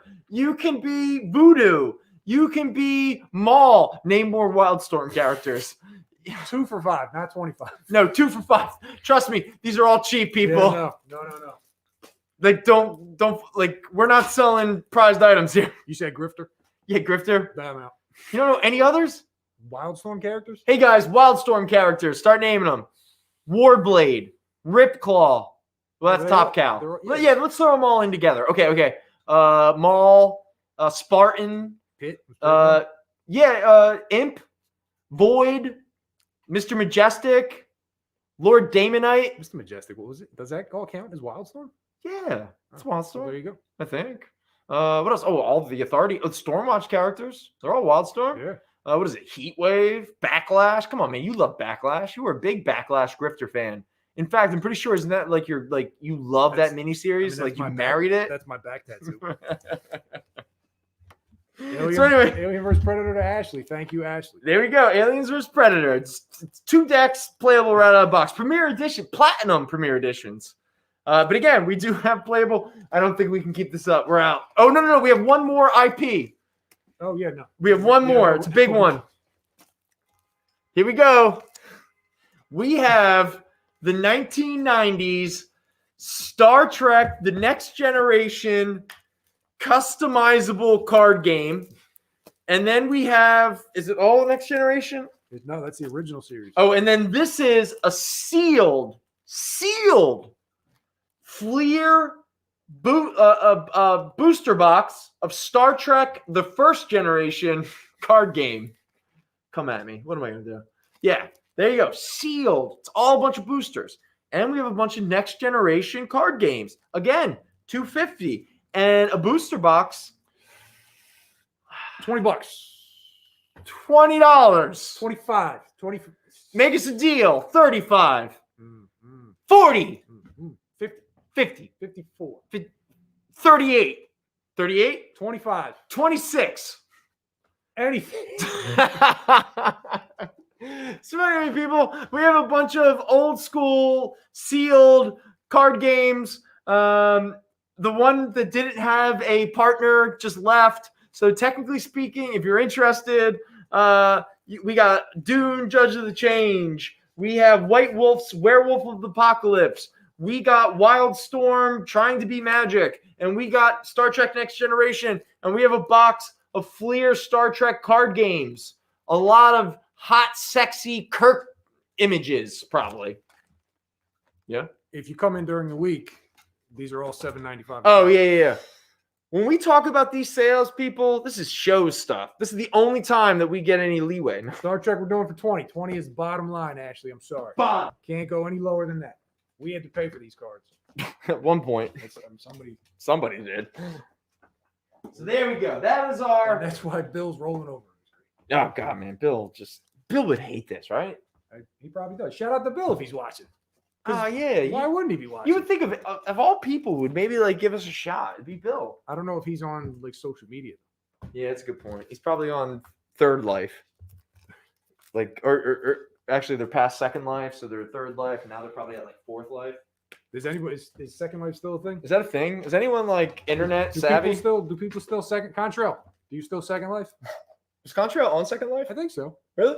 At some point, like when I started here, I think so. Weird. Yeah. Weird. Okay. Back to comic books. So earlier we had a Dark Side versus Galactus issue by John Byrne. Well, right here we have Superman and Batman Generations 3 by John Byrne. This is part 1, issue 1 through 6. And this is part 2, issue 7 through 12. This is a complete series with these two books combined. Each issue is a different century. So issue number 1 is the 20th century. Issue number 2 is the 21st century. And on and on and on. Each of these bundles retail for $18, but you can have them for $7 each. There we go. That's our start. Contrail DJs on Second Life. He does still. Supposedly. So anybody on Second Life, go check out Contrail Morris at his DJ booth. Contrail, what kind of music do you DJ? What do you spin? What do you spin, man? What do you spin? All right, while Contrail bores us with that, here we have by Alice Cott, somebody that we both really like. Yeah. Bucky Barnes, The Winter Soldier. This is issue 1 through 10. Regrettably, we are missing the final issue. I could not find it, but still, this is a fun bundle. You're getting 10 issues of an amazing book, illustrated by Marco Rudy. It is trippy as hell. This is, again, Bucky Barnes, The Winter Soldier, 1 through 10, retails for $40. We're selling it here for $15. Can I see that? Yeah, man. That book is brilliant. That's cool. I didn't know he wrote this. Dude, and because it was post the original Sin, or was it the original Sin thing, or anyway, it was something where like he was like running through like space and like time, and it gets really, at one point he's like fighting Loki. I like him. I like him as a writer. Dude, he's great, dude. Zero. Has anyone read Alice Cott's Zero recently? Lost Soldiers. Did you check that out? Lost Soldiers was very good. That was really cool. Yeah, that was the 5 issues. Yeah, the 5-issue miniseries. Yeah, that was very from Image. Check that out, anybody. We probably don't have it. Oh no, that's the worst thing. A lot of the stuff that I'm the biggest fan of, we don't like have any. No, yeah, we might have the issues of that though. Yeah, but I was like, it sucks that I wasn't able to get the last issue. But again, if you find it, it's not going to be expensive. It's like $2-3. So Fred, this is issue 1 to 10 of Bucky Barnes Winter Soldier by Alice Cott and Marco Rudy. Yeah, so it's a little surreal. It's very philosophical. He's a very good writer. Oh, he's a brilliant writer. Very good writer. Are you curious as to you don't want it, or do you still want to claim it? Well, how about this? We're gonna put it right here, and then as the lag catch, if you want it, just give us a call, man. I mean, just acknowledge. So there we go. Next up is another Winter Soldier series. This is one a little bit more recently. This is the 5-issue series by Kyle Higgins and Rod Reese. This was back in 2019. It is a complete series. It's only 5 issues. Retails for about $20, but we're selling it tonight for $8. And again, this is Winter Soldier by Kyle Higgins. Okay, so Fred's claiming it. Thank you, Fred. And it's Alice Cott, if I'm saying that. Alice Cott. I hope that we're saying it I hope I'm correct. saying it correctly. Like the book Zero is brilliant. Surface, Material, New World. Yeah, with Travis Moore. Yeah, no, it's great stuff. Okay, next up is another Winter Soldier bundle. This one is a 5-issue limited series called Winter Soldier Bitter March by Rick Remender, a favorite of mine. And right behind that, also that miniseries is really Jimmy Woo of WandaVision fame, hunting down the Winter Soldier while he was active. So this miniseries takes place prior to the Ed Brubaker Captain America run, where the Winter Soldier turned, back to Bucky or what have you. But right behind that, speaking of Ed Brubaker, is the one-shot of Winter Soldier, Winter Kills. This is the one-shot that preceded the Civil War storyline, which was the death of Captain America. So this issue kind of runs parallel to Steve Rogers' death, which would then lead and culminate in Bucky becoming Captain America later in Brubaker's series. So this bundle of 6 issues retails for $24, but we got it here for $10. There we go. And my mouth is super dry, and am I out of water? That sucks. Get yourself a little drink. Nah, I got a break coming. We'll get to it. We got a break in a couple minutes. All right. So speaking of this is another one. I'm missing the final issue. I apologize. I couldn't find it. But again, if you find it, it's not going to be an issue that's going to cost you much money. And even if you don't read the final issue, this series is still great. This is Ed Brubaker doing the first solo Winter Soldier series. So this is issue 1 through 13, illustrated by Butch Guice. Now, again, I'm missing issue 14, which is the last Ed Brubaker issue of this series. But if you're interested, this first issue is actually a $20 variant, but I'm not putting that into the retail price. So you're actually getting a great deal picking up this little bundle here. But this series pretty much stars Winter Soldier with Black Widow, because at the time in this kind of narrative or continuity, they were a couple. So again, this is Ed Brubaker and Butch Guice. This bundle, which is only missing the last issue of the full Ed Brubaker series. It is $40, but we are selling it again for $16. There we go. The Higgins miniseries is the complete series. Complete. It was only 5 issues. Yeah. All right. Oh, yeah. The variants right here. Okay. Next up. Okay, now this is a complete series. This is Captain America and the Mighty Avengers. This is issue 1 through 9. This is when Sam Wilson was Captain America and he was leading his own Avengers team. That Avengers team included Adam, the Blue Marvel, Spider-Man. You have Spectrum, a la Monica Rambeau. You have White Tiger. You got Luke Cage. You had the new teenage Power Man. I don't know if he's still around, but at this time he was still hanging around. And I'm pretty sure that's Carol Danvers. Is that Carol Danvers? No, it's She-Hulk. She-Hulk? I'm sorry, people. I forget who this character is right here. So anyway, this bundle, it's 9 issues. It's all together. It's Al Ewing of Immortal Hulk fame. But this bundle retails for $36, and we're selling it for $16. There we go. Thank you, Fred. You got your Winter Soldier bundle. All right, excellent. All right, next up, let's do. Where's the good Batman's? Oh, this is a fun one. Okay, this little bundle here is Superman Confidential issue 1 through 5 and issue 11. There was some scheduling. I don't know who wasn't handing in the script in time or the pages in time, but technically speaking, this is a 6-issue series. So it's a complete story. It's the origin of Kryptonite, written by Darwin Cook and illustrated by Tim Sale. This was published back in 2007. again, if you don't get excited by the name Starving Cook and Tim Seo, I don't know what else I can really say about this book. But again, it retails for $20. It is a complete story arc that we're selling for $8.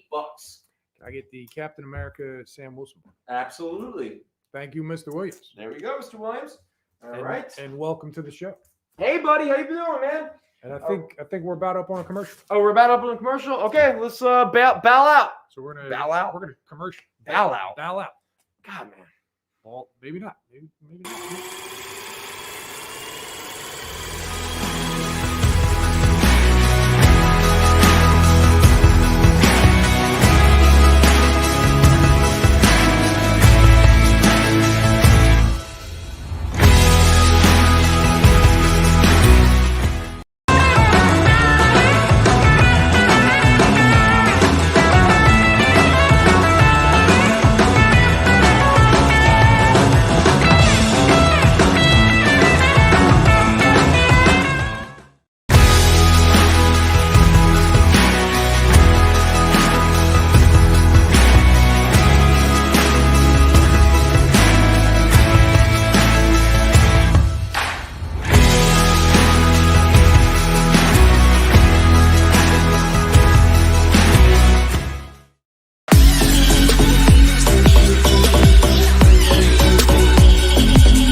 There's something for every imagination at your local comic shop. Visit ComicShopLocator.com to find a store near you.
Now it's just a matter of just finding it within me, just pulling out this energy.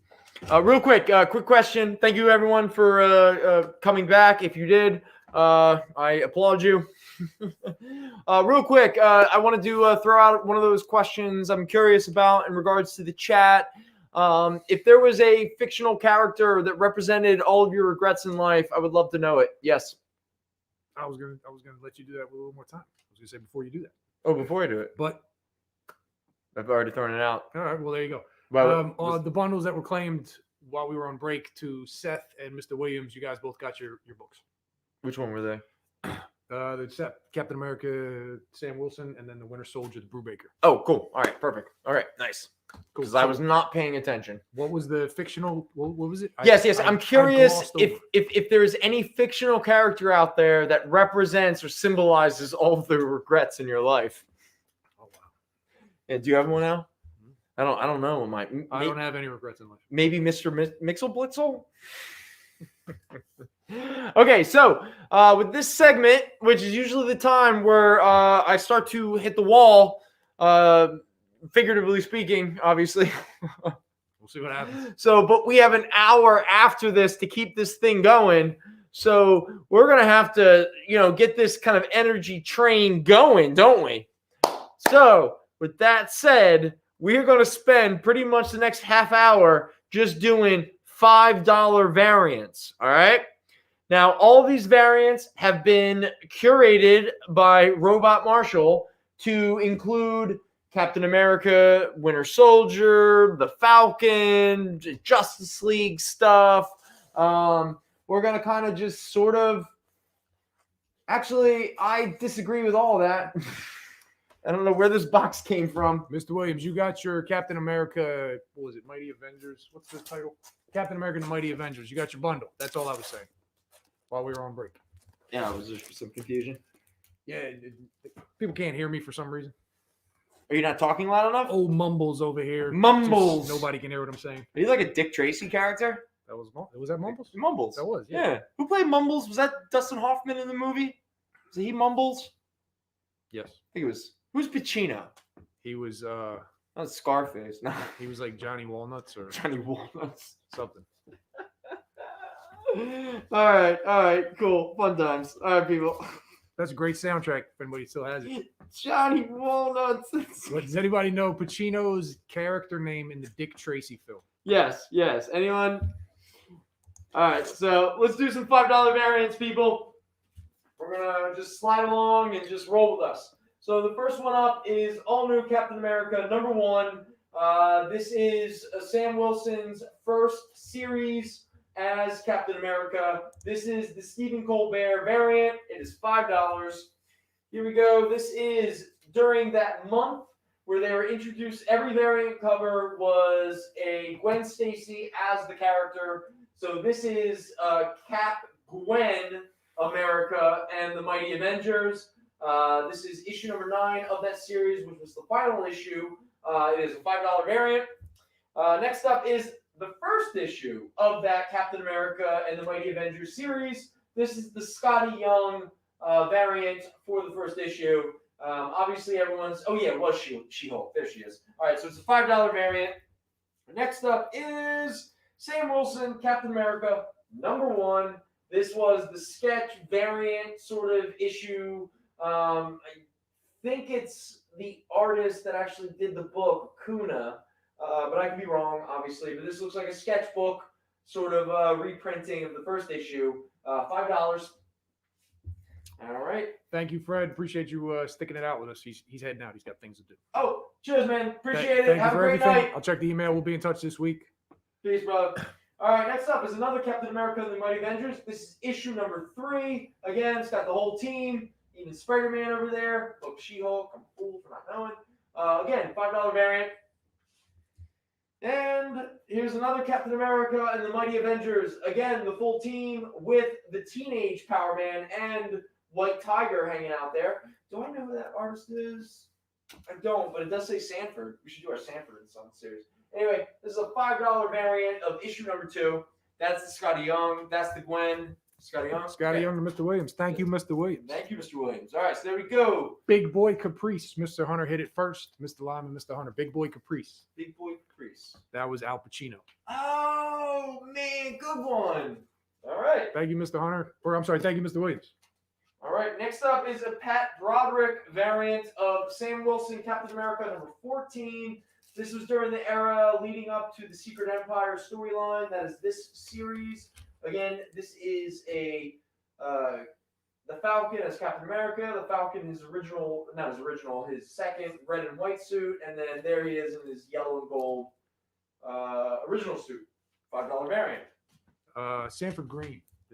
Oh, is that where the Sanford comes from? Oh, that makes more sense. Okay. Here's Gabriel Hernandez Walta, an artist I really like. This is Sam Wilson, Captain America #2.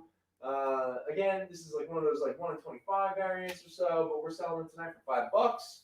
The sketch cover is Daniel Acuna. It's a sketch variant for I don't know the book though. It's Sam Wilson, Captain America #1. Sam Wilson, Captain America #1. It's issue 1 of his the second solo series. It's the It's here. Do I have it right here? Or did I just kind of put it away? All right. It's when Nick Spencer took over the book. So it would be the parallel book. So this Sam Wilson Captain America #1 came out around the same time as Steve Rogers Captain America #1 came out. They ran parallel to one another. The Secret Empire storyline happens, and then each issue combines for issue 25 of where it all dovetails together. So that's the first issue of that series. All right, here we have Captain America 603, part of the Ed Brubaker run. This is that era of Deadpool variants where he was popping up on all of the actual natural covers. So there we go. That is Captain America 603 as a $5 variant. Now we have Captain America in for the National Championship, Monday, January 12th at 8:30 p.m. on ESPN variant. Seriously? Yeah, it's ridiculous, man. These variants, they're wild. It's a $5 variant. You know, I think that's who's that artist? I didn't even tell you what the book is. Oh, it's All New Captain America #3. This was still Rick Remender, and I think the artist time, maybe Immonen? I'm not too sure. So, next up is, that's that same issue. This is just a different variant. All New Captain America #3. What's happening here? It doesn't matter. It's Sam Wilson. He's being cool. It's a $5 variant. Is that another Stomp Out Bullies cover? No, it's kind of. No, because it would say it, right? I hope so. Actually, look at this variant. It doesn't make any sense what's happening. It almost looks like Sam farted, and everyone's sort of reacting to the fart. I'm guessing this is a connecting variant. Yeah, probably. Because there's nothing nothing's happening. nothing going on. Yeah, but anyway, it's only $5. All right, here we go. This is the celebrating Kirby variant. I was talking earlier about when the Sam Wilson and the Steve Rogers series all dovetailed into issue 25. This is that issue. Now, obviously, it's not the normal cover. It is the Jack Kirby variant, which we are selling for $5. All right, so there. Oh, this one's kind of cool. This is Ron Garney. This is actually part of the Ta-Nehisi Coates Captain America series. This is issue #2. It's a $5 variant. It's Ron Garney being pretty cool. There we go there. Let's get some doubles. Let's see what else we have. Let us drift over into some Justice League variants. Oh, and some ladies. All right, here we go. So we got a couple there. All right, so next up is a couple Justice League characters. Here we have a variant, $5, Justice League of America, guest starring the Justice Society of America, issue #46, Liberty Bell, and I think that's Jess Quick. So there we go, $5. All right. Next up is a beautiful David Mack variant cover of Supergirl for Justice League of America #45, $5. Next up is Justice League of America 53 with Donna Troy. Again, David Mack, $5. In fact, here, Al, would you do me a favor, just so I'm not constantly, would you just start just handing me variants just at random? Sure thing. You know, just so I can keep this energy going, people. You know, I don't want to just turn on Trell and just start ragging on him for his love of the Celtics and Cowboys. That's really mean of me. Are we just mixing these up? Who cares? Yeah, let's just roll with it. Let's go full. All right, here we go. Spider-Gwen, issue #1, Greg Land. It's a $5 variant. Oh, this has a certificate. Ooh, certificate of authenticity. It is Guardians of the Galaxy #5, Dynamic Forces. It's a $5 variant. Oh, sorry about that glare, but it happens. There we go. Next up is Star Wars, Princess Leia by Dynamic Forces. Another Greg Land cover, $5. All right, next up is Scarlet Strike Force. It looks like it's a female Cobra Commander. It's also referred to as the best action comic ever. It is issue #1. It is a $5 variant. All right. Here we have Dark Knight 3, The Master Race, Book 6. It's a Frank Miller variant with Carrie Kelly and the really mean old Batman. All right. Next up for $5 is a Hildebrandt cover. Is this Greg Hildebrandt? Yeah, that's Greg Hildebrandt. Oh, Spider-Gwen. That's one right there. There we go. Thank you, Mr. Hunter. Thank you, Mr. Hunter. So yes, this is Captain America fighting Taskmaster. Guardians. Beautiful. That one there. Boom. There we go. Thank you, Ashley. Thanks, Ashley. So there you go. Secret Wars, issue number 8. The final issue is a Greg Hildebrand cover where Taskmaster, who's going to show up in that Black Widow movie, and Captain America fight. Thank you, Ashley. All right. So that's all, these are all $5, just so we're clear, okay?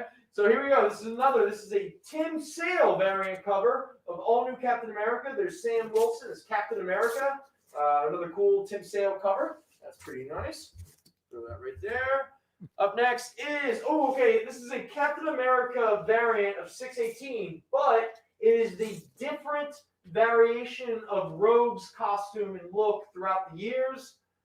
Again, here we are. It's a $5 variant. Next up is, it's Captain America by Frank Cho, but as a gorilla.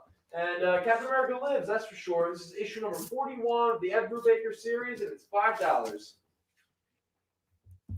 All right. Next up is, this is the cosplay variant of Captain America. This is Sam Wilson, Captain America, issue number 1. This is when Marvel was doing all those cosplay covers.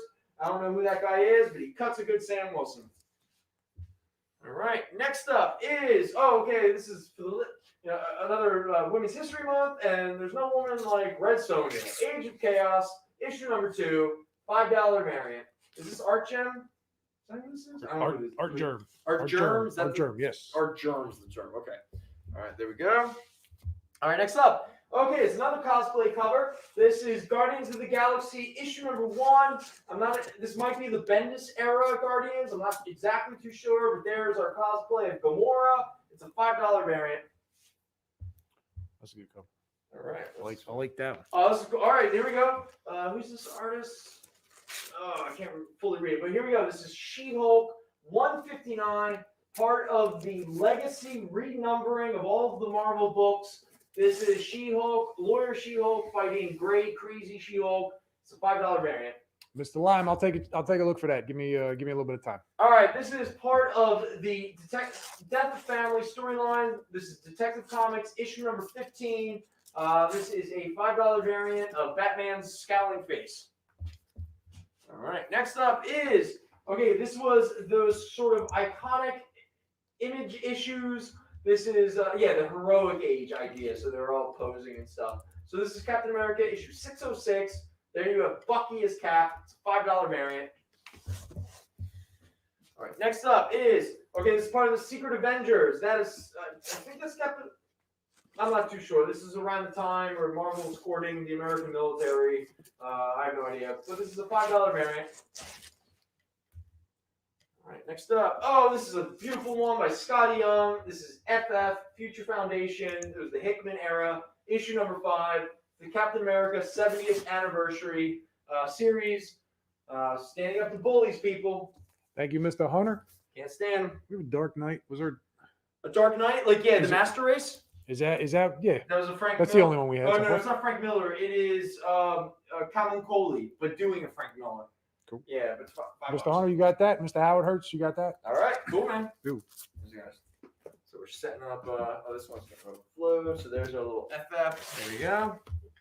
So next variant. We've already done that one. No problem. Yeah. All right. So we have 1602 Witch Hunter Angela. This is issue number 2. It is a $5 variant. Actually, it's a beautiful cover. It's really cool. I wish I knew who the artist was. I apologize. All right. Next up is the Nick Bradshaw issue of Civil War, Secret Wars Limited Series, issue number 1. It is the 50 Years of Inhumans variant. $5. All right. Now we got the Amazing Spider-Man with Kamala Khan. I believe this artist, is this Pablo Rivera? Either way, it's a really beautiful, cool cover. It's only $5. So let me try not to over-talk about this stuff. This is a great one. Here we go. Greg Land doing Silk. This is Silk issue number 1. Is a $5 variant. It's a Dynamic Forces variant. They always have good ones.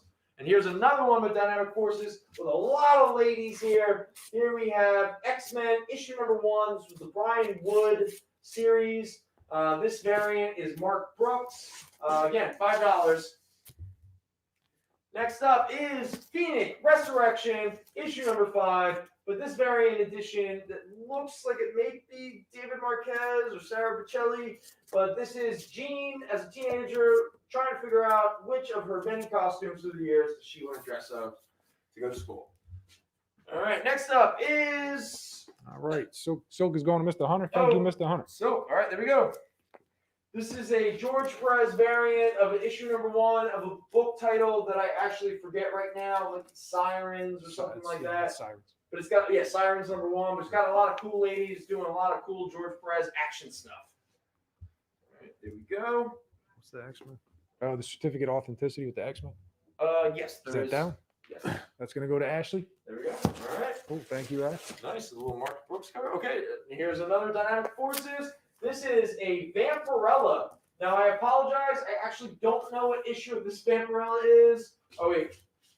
It is Vampirella number 1. It has That's one from of a specifically limited series of 400 copies. that's that's from it's not the most recent series Yeah, for sure. no, it's definitely not. This has got to be, how many years ago? That's like 10. 2014. 2014. So whatever Vampirella number 1 that came out from Dynamite back in 2014, that's what that is. There we go. All right, next up, let's drop some of these. Here we have a Secret Avengers, $5 variant.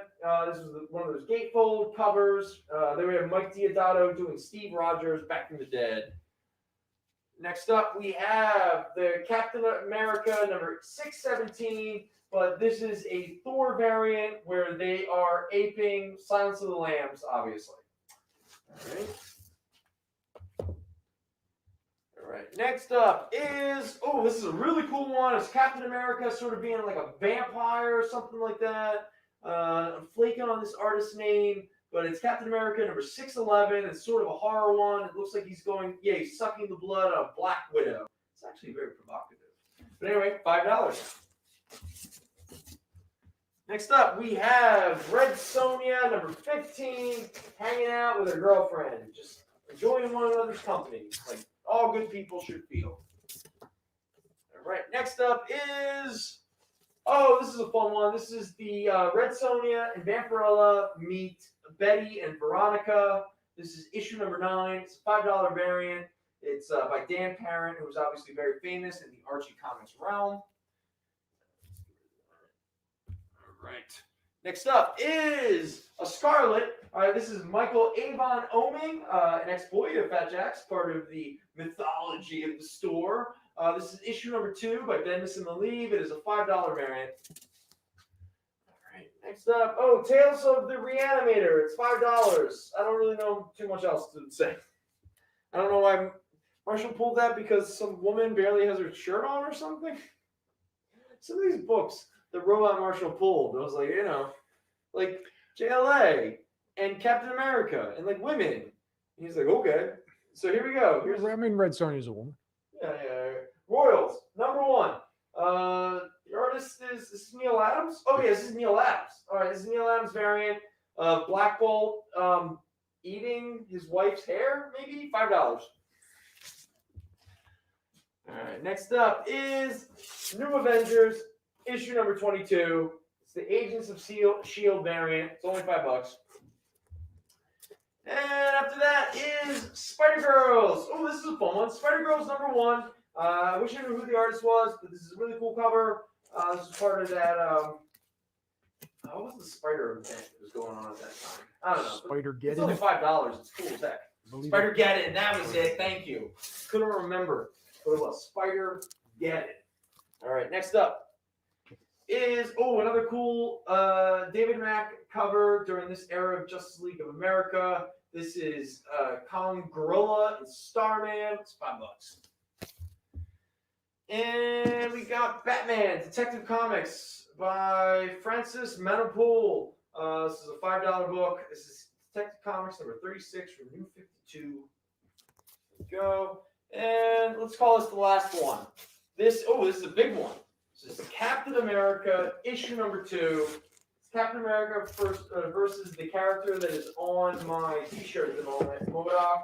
This is a really cool cover. Good time. It's only $5 for a $30 variant. It's pretty epic. So there is our many variants, all for $5 and only $5 during the show. One night only. One night only. Until next week. Until next week when we bring them all back. Or No, you can't come in and get them. Never mind. So there we Nope, go. You missed it. You missed it, people. Woo! All right, let me take a moment. Take a little sip. How's everybody holding up there? Need in a the water chat? break. How's the chat going? Is everyone gone? Chat's kind of quiet. Yeah. Mm, Everybody's getting ready for the Florida show. The- The big Florida show. big Florida show? Because we're taking over for Aaron in Florida. Or, we're doing an hour of his show. Oh, yeah, we haven't even reached that point yet. Oh, my God, we still have a full other hour to do? Yeah, if you guys think we're winding down for the end, no, we're just winding down to get ready. For the No, next hour. we're like really winding up. I mean, we're not even close to a break yet. Whew, we're ready to go. All right. Okay. All right. All right, Al. How can we be interesting? Oh, no. No? No. It's not how it works? Just sell books, man. Can we be entertaining? Nobody's tuning in for us. Okay, no one's tuning in for us. No. Okay, so let's do a quick run through from a couple books that we showed during our Zero issue. It's a couple speculation books. First up is War of the Realms, New Agents of Atlas, issue number 1. The first appearance of a lot of Asian Marvel characters. There's a lot of rumors that Marvel wants to introduce them into the main Marvel universe or MCU. We'll see if it happens. They're all getting their books. There's a lot of interest. They have a deal with a video game company. It is what it is. Very fine here, Mint. $15. If you have any other questions, hit us up in the chat. What's up?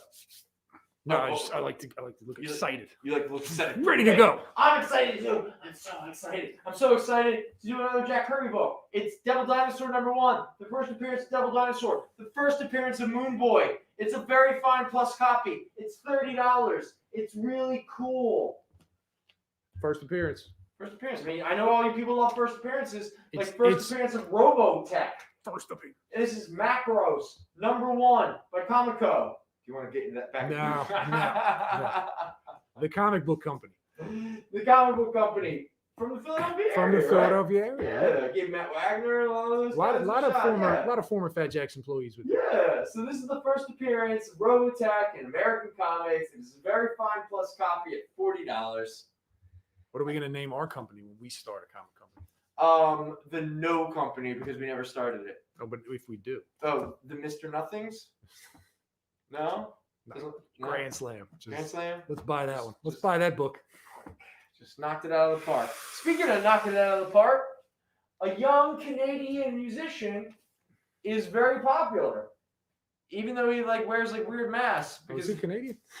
Yeah, he's Canadian. Yeah. Get a kid, man, so you I- can at least keep up with the culture. I know nothing. How do you think about Trell this. is so hip? I know super. His daughters ignore him. You What should literally see the way Monica just ignores him on Saturday mornings. He's like, Monica, you want anything? She's like, leave me alone, Dad. He's all like, but, oh, my daughters. No, they're very cool. You're a wonderful father, Trell. I'm just messing with you. So we have The Weeknd Presents Starboy, issue number 1 from Marvel Comics. It's a parental advisory, just so we're clear, because The Weeknd's lyrics are. What is it? Just the one issue they did, I think they only did 1 issue. and it was just. But it's based off of the character that is introduced in his concept album Okay. of the same name, The Weeknd Presents Starboy. Oh, I didn't know that was a thing. Yeah. I think it's so this is a popular book right now. It's a very fine year-end copy. We're selling for $50, and that's actually kind of cheap. But Any weekend? I have no fans? idea if there's any Weeknd fans in our audience. So I'm not Right. assuming there is. But again, it's still in terms of the industry and what creates interest, what people are looking for. This is one of those books. We were lucky enough to run into this. You found this, didn't you? I dug that one out with the Yes. with the J. Edgar Hoover book. Which we will still. We still can't show. We still can't show anybody, so we're just gonna hold that one back. I want to offer a communal Fat Jack's family happy birthday to Contrail, because I know it's past, but I do know he just had a birthday. So happy birthday to Contrail. And Trell, when's your birthday? it's close. It's like the beginning of March. Is it really the beginning of March? Yeah. So it's well past for sure. Why wouldn't you tell me, man? I mean, your Celtics are just flaming out. I would think that you would want to celebrate something this month, and that would be his birthday, right? I would hope so. Yeah. I mean, he even got a really cool new Batman pop figure. Oh, the guitar The thing. guitar thing, Yeah. yeah, the Guitar Hero pop figure, The death metal. which I actually thought was Greg's, to the point where when Trell grabbed it, I almost wanted to be like, "That's not yours," and Trell's like, "Who Oh, else orders pop figures?" And I went, "Yeah, that's actually really smart." Yeah, because Eric, he was getting ready to step on it, and I was like, "That's not Greg's." No. He was like, "Oh, No, that is Trell's. Yeah. We like Trell. You know. Speaking of which, if anyone was curious, you want to know where we found those cards that no one cared about? The Greg hole. and we're gonna break." And, it's break time. Oh, it's that last hour. Oh, do we That's it. have it in us? And away we go. And away we go.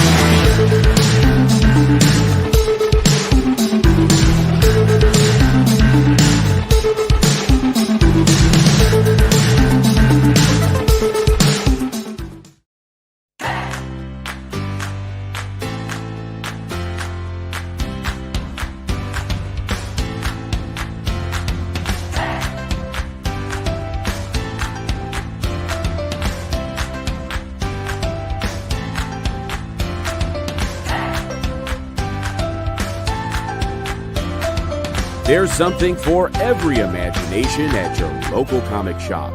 Visit ComicShopLocator.com to find a store near you.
Oh, we're on.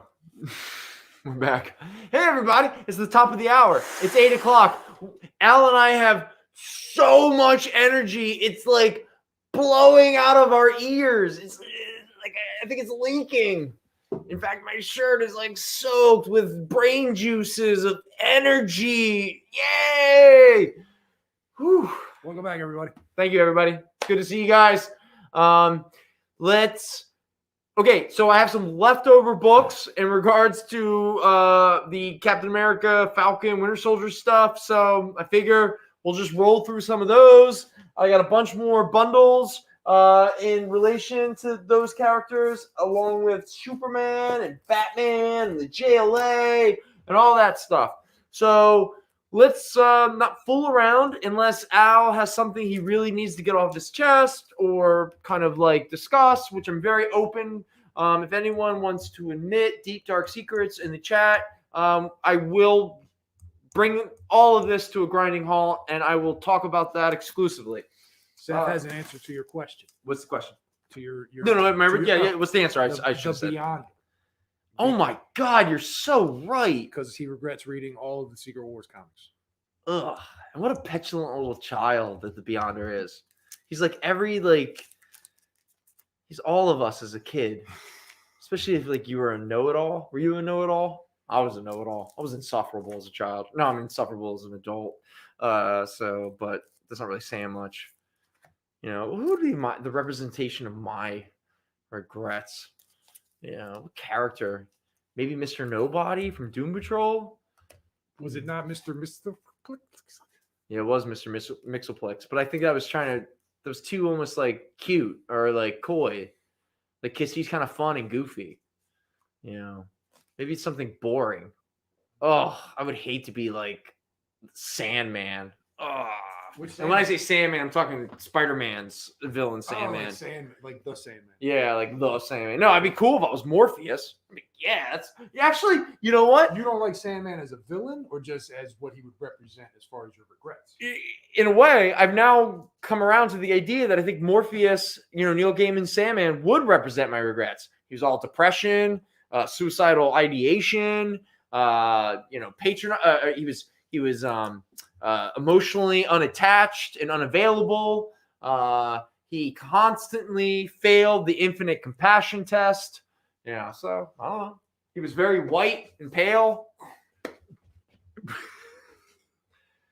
So there's a rumor in the Falcon and Winter Soldier show that Ricky Barnes is going to appear as Bucky Barnes' granddaughter.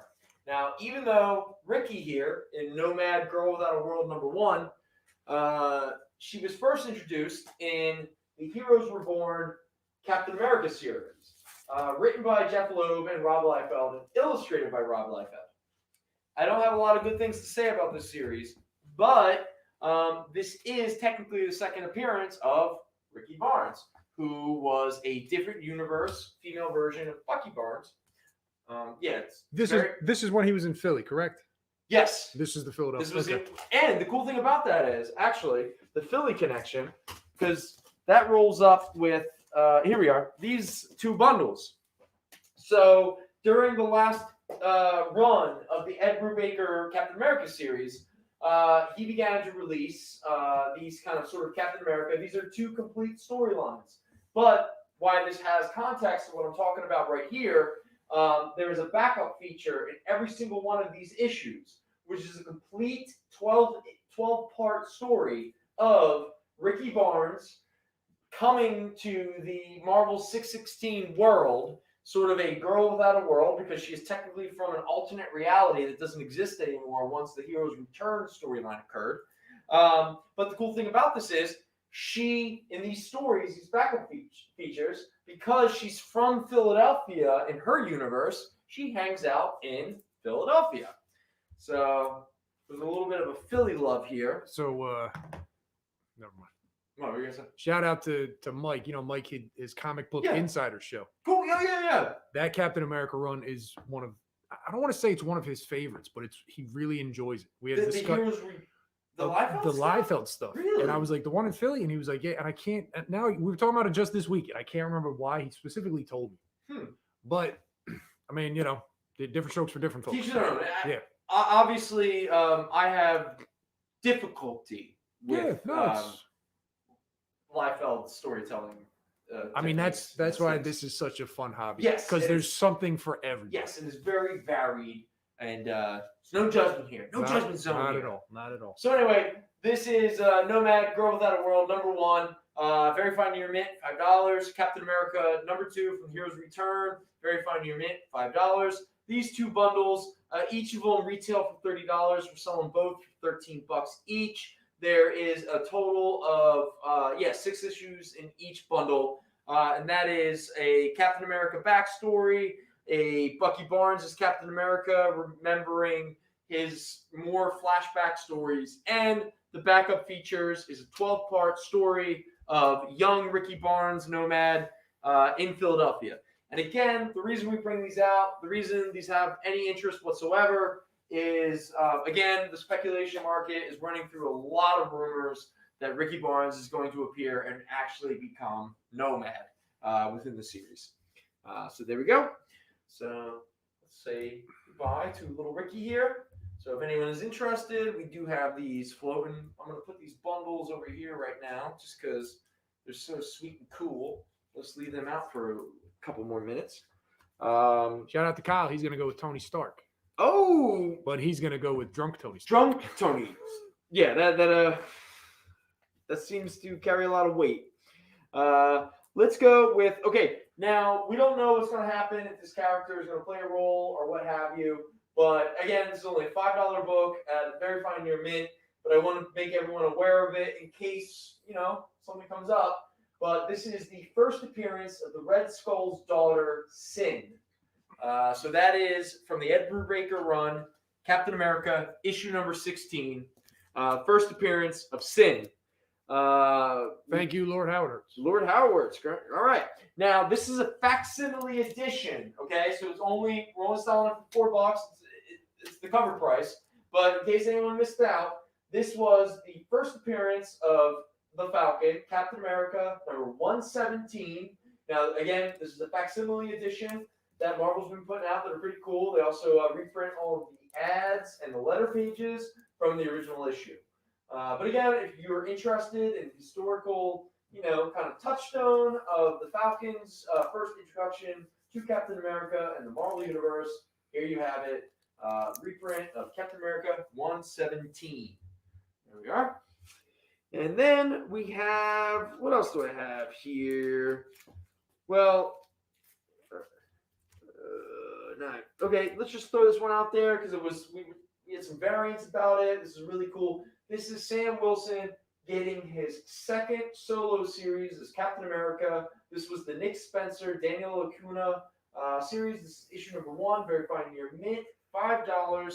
This is that series that ran parallel with Steve Rogers' Captain America that Nick Spencer was doing, which all led to the Secret Empire storyline.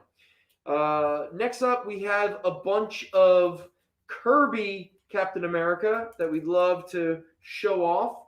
So here we go. We already had the first Kirby, but let's throw up a few more. This is Captain America and the Falcon, issue 198. This is Cap going on a date. All right. That is a $10 book. I believe it's like very fine or so. If you're interested in the book and you're interested in the condition, let us know. We'll look at the notes. But until then, we're just going to keep moving along. Here we go. Captain America 201. This is when they deal with a bunch of street people who live under the street. And the sewers lead to another dimension. And they kidnap a lot of people. It's weird. The night people. That's what they're called. Oh, not like homeless people. They're kind of homeless people, but they end up in like Dimension Z. Okay. And then like Dimension Z like eats other people. It's weird. It's Kirby doing some strange stuff. It's cool. Next up, we have the issue Captain America and the Falcon number 211. This is Nazi X, who will later be revealed to be a clone of Adolf Hitler. So again, this is a Jack Kirby book, just being all cool and weird. This is a $5 issue. All right, next up is another Kirby book. This is still calling it. This is a Red Skull issue. This is Captain America number 210. Again, this is a $5 issue. All right, and then we have a couple more, Captain America and the Falcon. Now, this is not Kirby. This is a couple issues right before he appears. But this is Captain America and the Falcon, an all-action issue. It's only $4. Issue number 190. And then we have issue 191. Again, the issue right before Jack Kirby takes over. And this is Captain America and the Falcon, 194, The Trial of the Falcon. And hey, nothing's cooler than when the awesomest of all awesome supervillains shows up, and that villain is Stiltman, because he never fails, because he's so cool. So anyway, it's $4. It's like very good. There we go. And then we have, now this is a Kirby issue. This is cool. Trojan Horde. So there's Captain America and the Falcon, issue 194. All right, it's an $8 book. It's a fine plus. Cataclysmic Kirby action in the mind-boggling Marvel manner. Nice. There we go. And all that beautiful glare. You got a Cap 190 up there. I do have a Cap 190. It is this one right here. It's the all-action issue. Thank you, Ashley. Ashley's going to grab that. All right, very cool. All right, so there's all of those. All right, let me just see. We got okay. All right, so there are some more of our Captain America and the Falcon and Jack Kirby and all that cool stuff. So let us now move on to some story bundles. All right. Waka waka wah. All right. Yeah, let's throw these down here. Okay. So now we're going to start up with, again, we're going to finish out our Captain America bundles here. So here we have the final arc of the Captain America, of the Ed Brubaker before the book restarted. This was Captain America and Bucky. This is Captain America issue 620 to 628. It is a complete story arc. It's pretty much all, they fight Baron Zemo, they do all this cool stuff, but it's primarily a sort of in the past of the Winter Soldier / Captain America thinking back on his adventures when he was younger with Steve. This is Ed Brubaker and Mark Andrecco. Chris Samney does a lot of the art for this series, and I love his work. It's a $30 bundle. We're selling for $13. Now, this is actually part of the trial of Captain America, when Bucky Barnes was found out to have been, the Winter Soldier, where he killed a lot of people. This is Captain America from 2008, issue 37 and 42. It is a complete story arc. He even ends up fighting the Red Skull, which is always cool when Captain America fights the Red Skull. Look, Arnim Zola shows up again. So anyway, this 6-issue bundle, which retails for $20, we are selling it tonight for $8. So there we go. So that pretty much, I think, depletes our Captain America-ish bundles. So with that said, we are now going to dovetail into a bunch of Superman and Batman bundles. So first up, let me pull these out here. We have Superman and Batman, issue number 72 and 75 by Paul Levitz. It is a complete story arc, illustrated by Jerry Ordway. I have no idea what they're doing in the story, but it also leads to issue number 75, which has some of the work not only from Levitz and Ordway, but you got Brian Azzarello, Lee Bermejo. Look, you got Frank Quietly cover, Guy Davis, Dave Finch, Adam Hughes, Gene Ha. Just an incredible amount of different artists and writers doing this little issue 75. But leading up to that, you get a nice complete story arc. Retails $15. We're selling it for $6. Right behind that is 2 complete story arcs. One by Chris Robertson and Jesus Marino, and the other one by Cullen Bunn and Chris Cross. The name that is one name, even though you think it should be 2. For whatever reason, he does it as one name. This is Superman Batman issue 79 through 84. Retails for $18. We are selling it for $7. And then we get right here with a couple really cool Ryan Sook covers. This is Superman Batman from 2008, issue number 51 through 56. It is a complete story arc by Michael Green and I think Mike Johnson. I'm not too familiar. Rags Morales does some of the art. Some cool Ryan Sook covers. But again, this retails for $18. We're selling it tonight for $7. And then we have by DNA, Abnett and Lanning, and Will Portacio, we have Superman Batman issue 59 through 63. It's 2 complete story arcs. The other one behind that is Michael Green and Michael Johnson again by Raphael Albuquerque. Yeah, like I guess the city. This is Superman Batman 57 through 63. Retails for $21. We're selling it tonight for $8. All right. I guess Mr. Lime is a Stiltman fan. He is a Stillman. No, I knew he was a Stillman fan. Yeah, he doesn't Is like he coming to his defense because we Maybe. were ragging on He him? said it was uncalled. Gary, I apologize. I wear Modoc on my body. I don't have good taste. I don't know a good villain from a bad villain. What's a So, good villain? What do you think a good villain is? What do I think a good villain Yeah, is? let's get a frame of reference. Okay, Rocket Racer. Awesomest villain. Rocket Racer for the Spider-Man? Yeah. Yeah, Yeah. that's a good villain. Angar the Screamer. Great villain. There you go. Cyclone. Awesome. Weapons Master. One of the best. There you go. There you go, yeah. All right, here we have from Alan Burnett and Eric Nien. We have Superman Batman issue number 37 through 42. It's a complete story arc. Retails are $18. We're selling for $8. And check it out. They fight Darkseid. That's cool. And they probably get their butts handed to them. And I believe the last Superman Batman story is a 3 complete story arc. It is issue number 34 through 36 and issue number 64 through 67 from the 2007 Superman Batman series. Here you have Paul Verdine and Pat Lee, and then you got Scott Collins doing some Solomon Grundy as a Black Lantern. It's pretty cool. This entire pack retails for $21, and we are selling it for $8 tonight. There we go. All right. So we have. Am I already out of water? I can't believe I ran out of water that fast. Hey Al, ham it up for a minute. I really need water.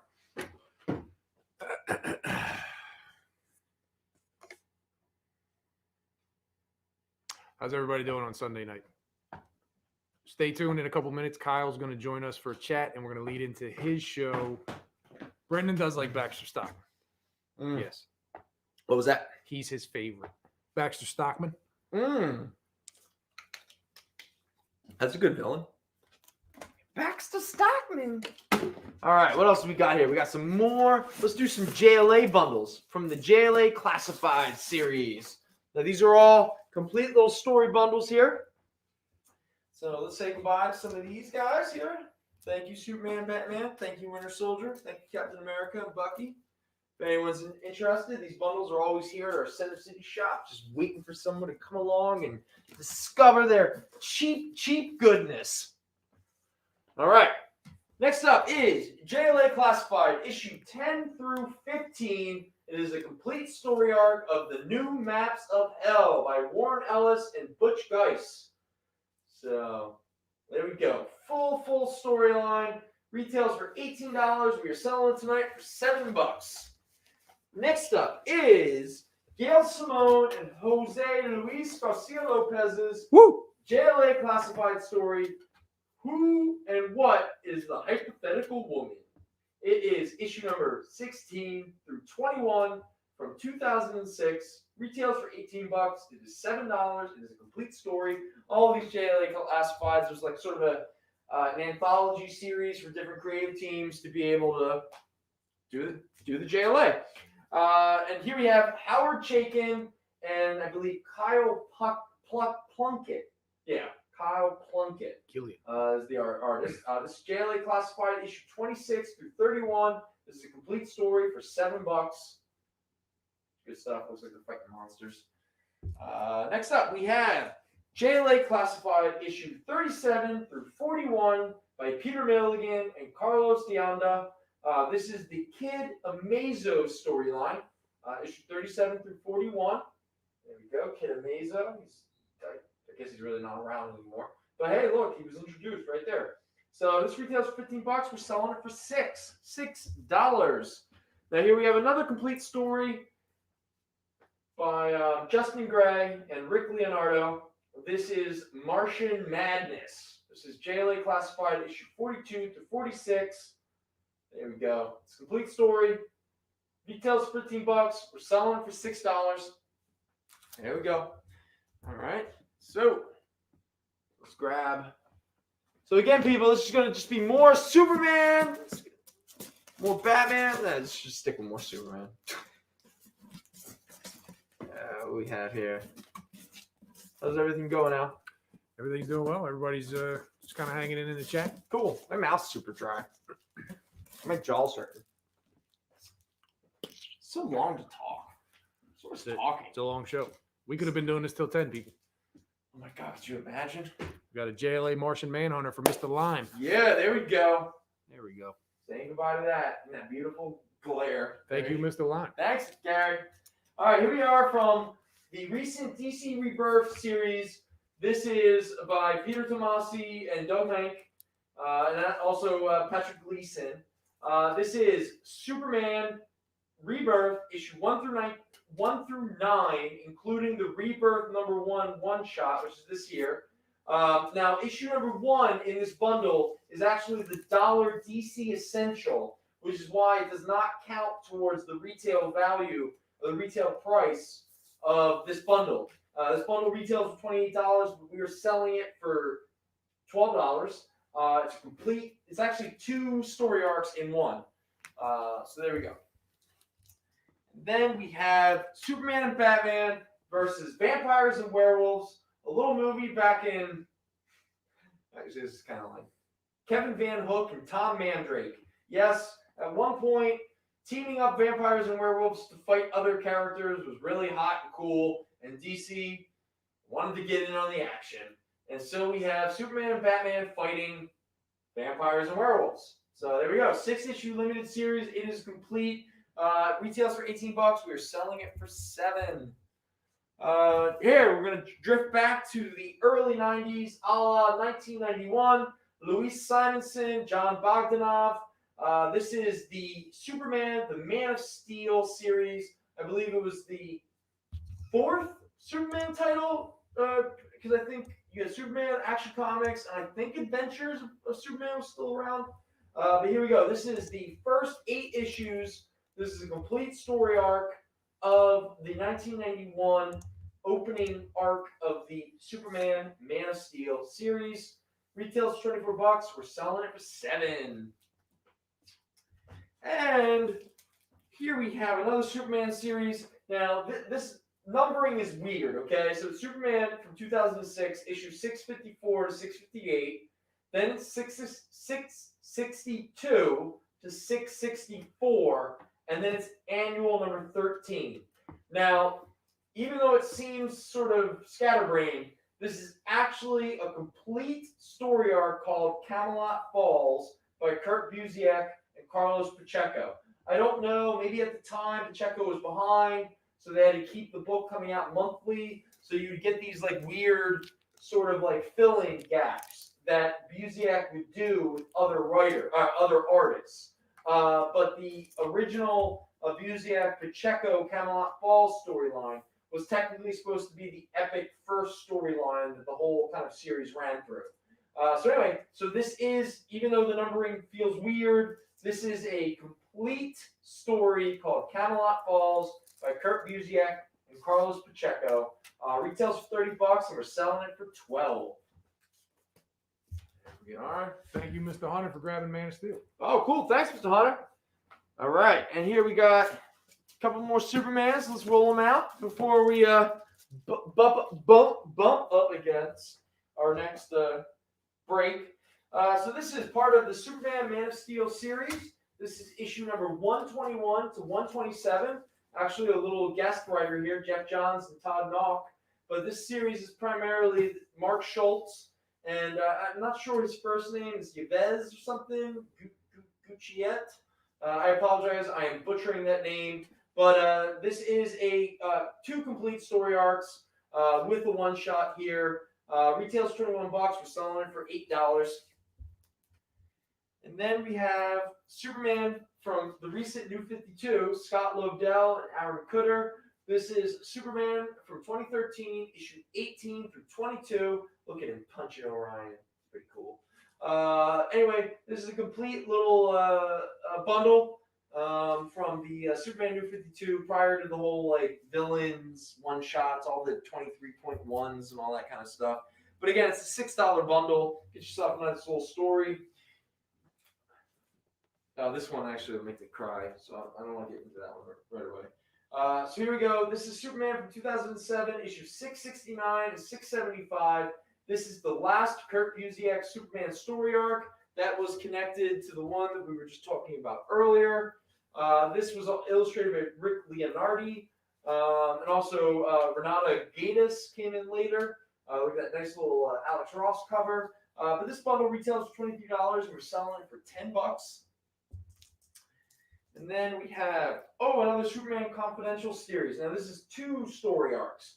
It is Superman Confidential issue 6 through 10, and it is issue 12 through 14. If anyone remembers from the bundle earlier, issue 11 was the final part of the original story arc, but you know, somebody was behind.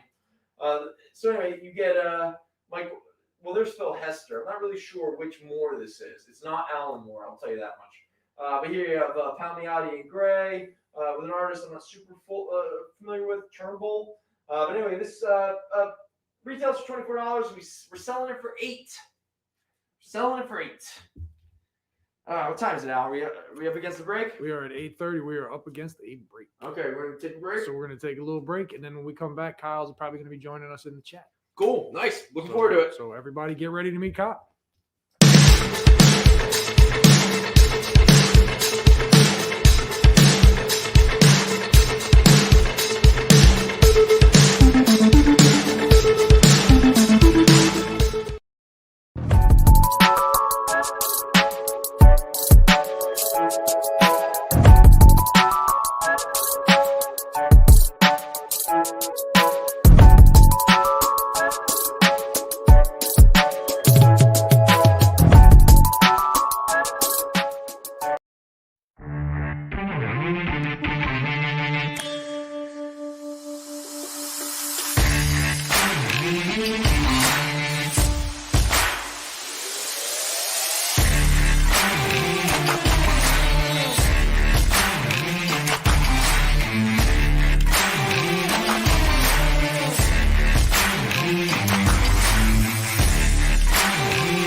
Oh, we're live again. Hello. Welcome back to the last half hour. That's it. You hung in there, people. Man, if you're still with us, I applaud you. Because Finally made it to Skull Island. I might put my head down and fall asleep. Why is this really is exhausting. All we're doing is just talking, and yet it feels like such an experience. No pun intended. It's a lot to do. It's a lot, and you know. Yeah, there's a lot of moving parts, a lot of things going on and stuff.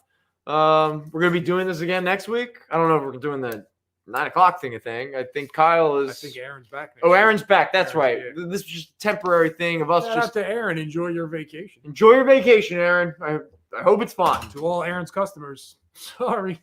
Oh my God, no, they did not. No, they're all tuning in thinking this was a comic show. Oh yeah. And little did they know. They were like, "Oh, it's a train wreck."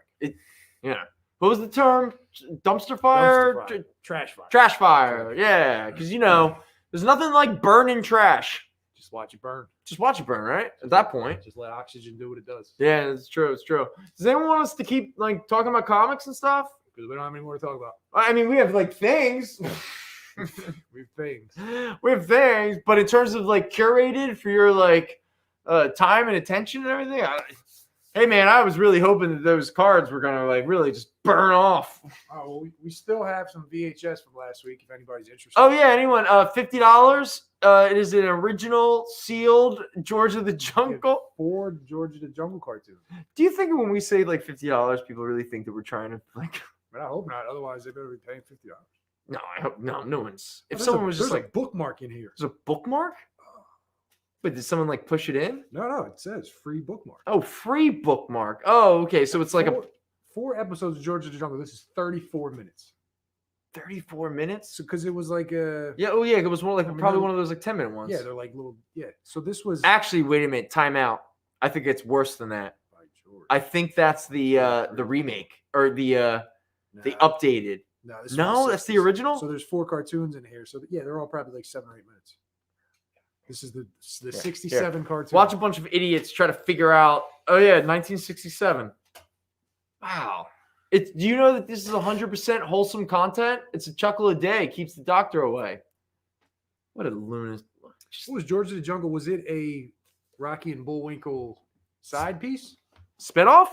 Like was it one of the features on Rocky and Bull? It just says it's a Jay Ward cool tune. So was Jay? Did he have his own thing? I don't know.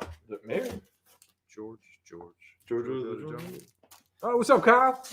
Is Kyle there? Kyle's in Hey, the it's chat. Kyle. What's Oh, up, shit. man? We can't hear Kyle. Oh wait, Yeah, hold I on. forgot to turn my microphone on because I'm a professional. There we go. There we Wait, go. wait. Are you saying that we're not professional? No, I'm saying at Dude. least you remember to turn your microphone on. I'm saying Well, I forgot. I mean, we can be professional but be really terrible at our job.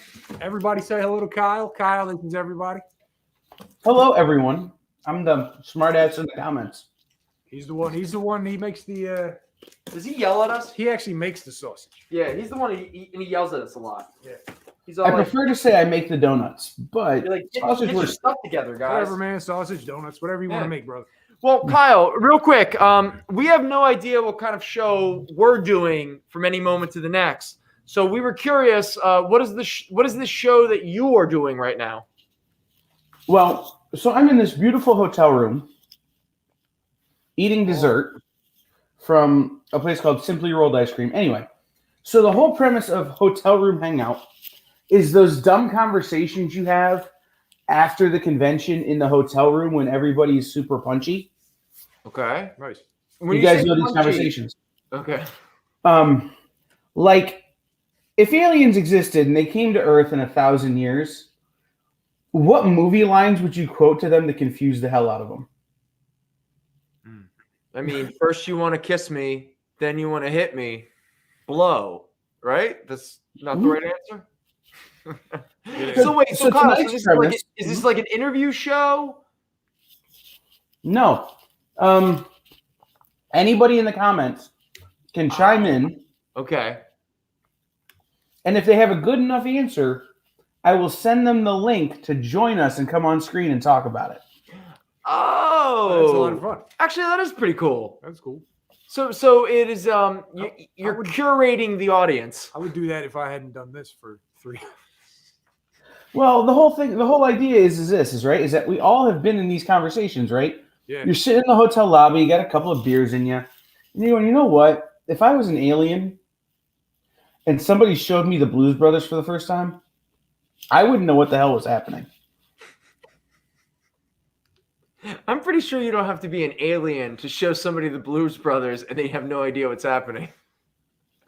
Like, do you think a 13-year-old would have any clue what's going on in that movie? Like right now? Do you think a 13-year-old would have any idea what we're doing right now? No. In fact, I'm pretty sure a 13-year-old would mock what we're doing. I mean, yeah. If they gave us any kind of time. Hey, you got it. Now, Kyle, is this like this show? Like, do you have like a set time, or is this sort of like a floating kind of concept? Whenever we show up, we show up. Oh, okay, nice. That's actually You know, it's one of those things we can do it to fill time. We can do it whenever I'm in a hotel room. Okay, because you're in a hotel room a lot. More than you'd think. What are you implying? Papa was Rolling Stone. Oh, Whatever you want to take away from that statement is what I'm implying. He is a Rolling Stone, because he's just moving along from one hotel to the next, just doing it. Are you sowing wild oats, Kyle? No. Oh yeah, you see that ice cream? Yeah, he was making an ice cream. Oh, there you go. Yeah. No, but no. So What's the like flavor? part of my this is cookies and cream. Okay, nice. I also have mint chocolate chip. Colin, that's the dude right there. Damn. I wish I had ice cream. You hate Right? Blues Brothers and Stiltman. He's rough. So, but here's the thing, right? So part of my job is I travel to comic book shops all the time. I work for a couple publishers that send me to comic book shops. I do this for the experience, and I get to go to comic book shops. I'm thinking this time next month, I might be there with you guys. Cool. Man, no, it's dangerous. Like in the studio with us. Bad things happen in Philadelphia. An idiot one time said that. Part of me thinks Philadelphia might be the safest leg of that trip because the other part of it involves New Jersey. That's a good point. But just in all fairness, Philadelphia did beat up and kill a Canadian robot that had the audacity to just travel down here. Does anyone remember what that robot's name was?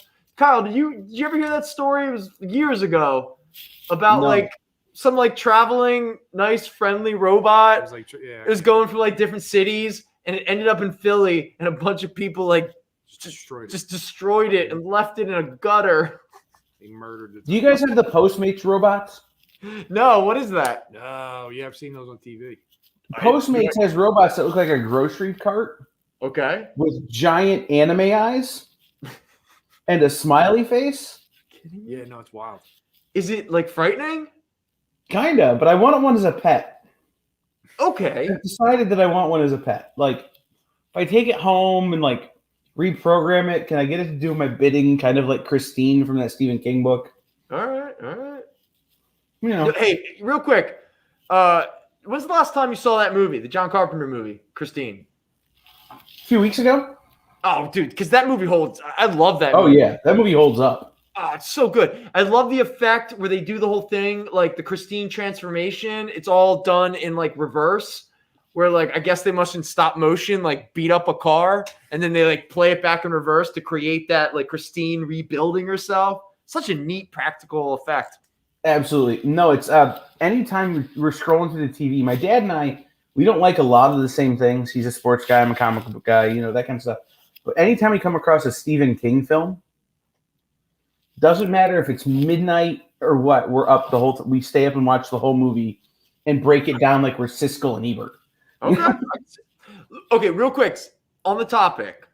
The worst Stephen King film adaptation. So none of the miniseries count. It's got to be a film adaptation. The new Pet Sematary. Your worst. I know mine. It's Dreamcatcher. The newest Pet Sematary. Oh, really? That wasn't good? It was Pet Sematary if you made it for 13-year-olds who like jump scares. Oh, that first one is still scary. Oh yeah, the first one's still terrifying. It was pretty. It was like the Texas Chainsaw. It was one of those kind of things. The new one was, it was just updated a little grittier, but it wasn't good. It wasn't scary at all. All right, so it didn't have that creepy aspect.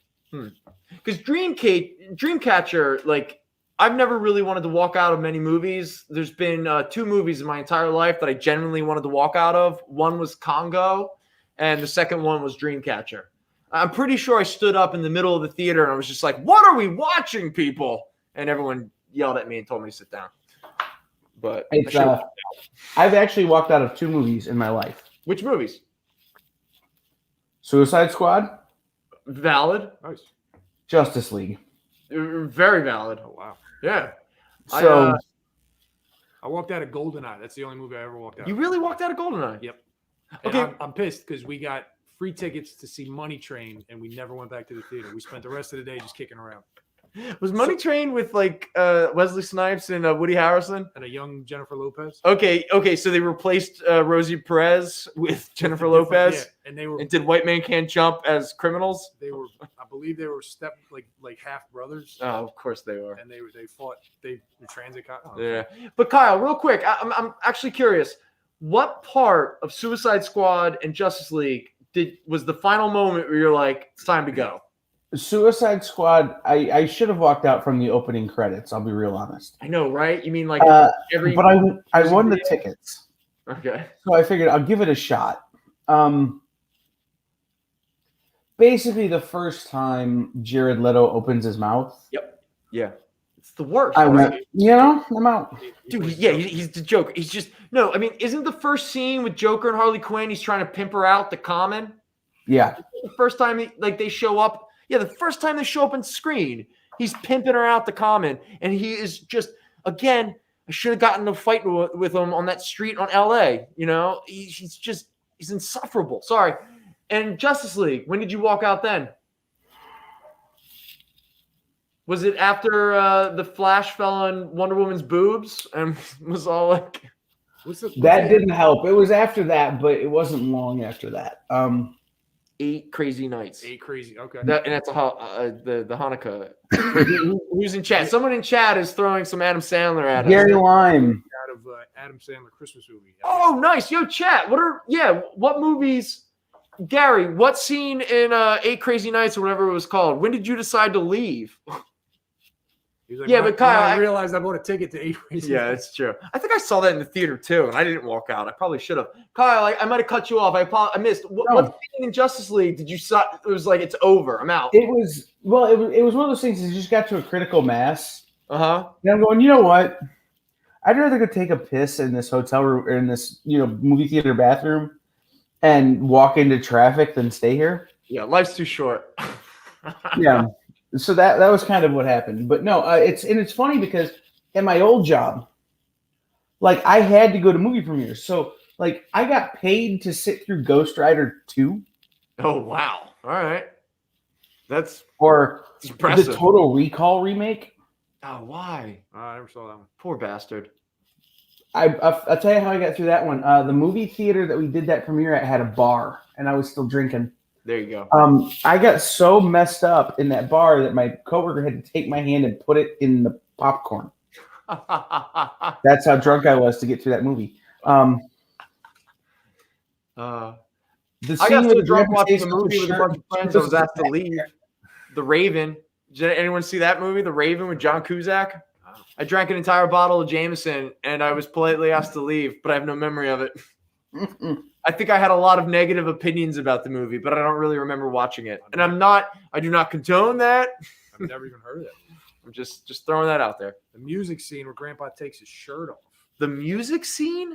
Who said that? Gary Lime. Gary? Oh, the music. Oh, I'm sorry. Yes, we're talking about that. Yes, the music scene. I do know what you're talking He about. was giving tickets to the new Adam Sandler movie, and he thought it was Punch Drunk. And it ended up And it being was- the it was good. Hanukkah cartoon. So there you go. Poor Gary. One night, my friends or for my job, they were like, "Hey, we have to go see Grown Ups." Oh, okay. Not the worst Adam Sandler movie ever, but not the best. Grown Ups too. That's the best, right? Well, I'll be honest. I was a big fan of Hubie Halloween, the new one he did on Netflix. Okay, you know what's funny? I watched it. I'm not gonna say it's good, What is it? but I don't regret it. It was the Netflix Hubie. What was it? Hubie Halloween. Oh, yeah. I heard that was good. I mean, he's a very problematic character in certain ways, but what do you? I watched that, what is it, Uncut Gems. That was great. Yeah, I enjoyed that. You know But what's funny? I couldn't finish it. Nah. I disliked the people so much. Yeah, It was grating. they're a hard crew. Yeah, but the movie they did prior, Good Times, that was excellent. Safdie Brothers. Anyway, sorry. the night they showed that movie, across the hall in the theater, The they movie were playing being Grown Uncut Ups. Gems. no Grown Ups. Oh, The thank you. first All right, Grown we're back to we're back on They track. they had the Big Five playing: Okay. Metallica, Megadeth, and it was that big concert that they all did together Okay, and this is across the street or something? from across the theater? hall of the movie theater. Oh, across the hall. Okay. So I waited for my boss to fall asleep during the Adam Sandler movie and snuck across the hall because it was more interesting.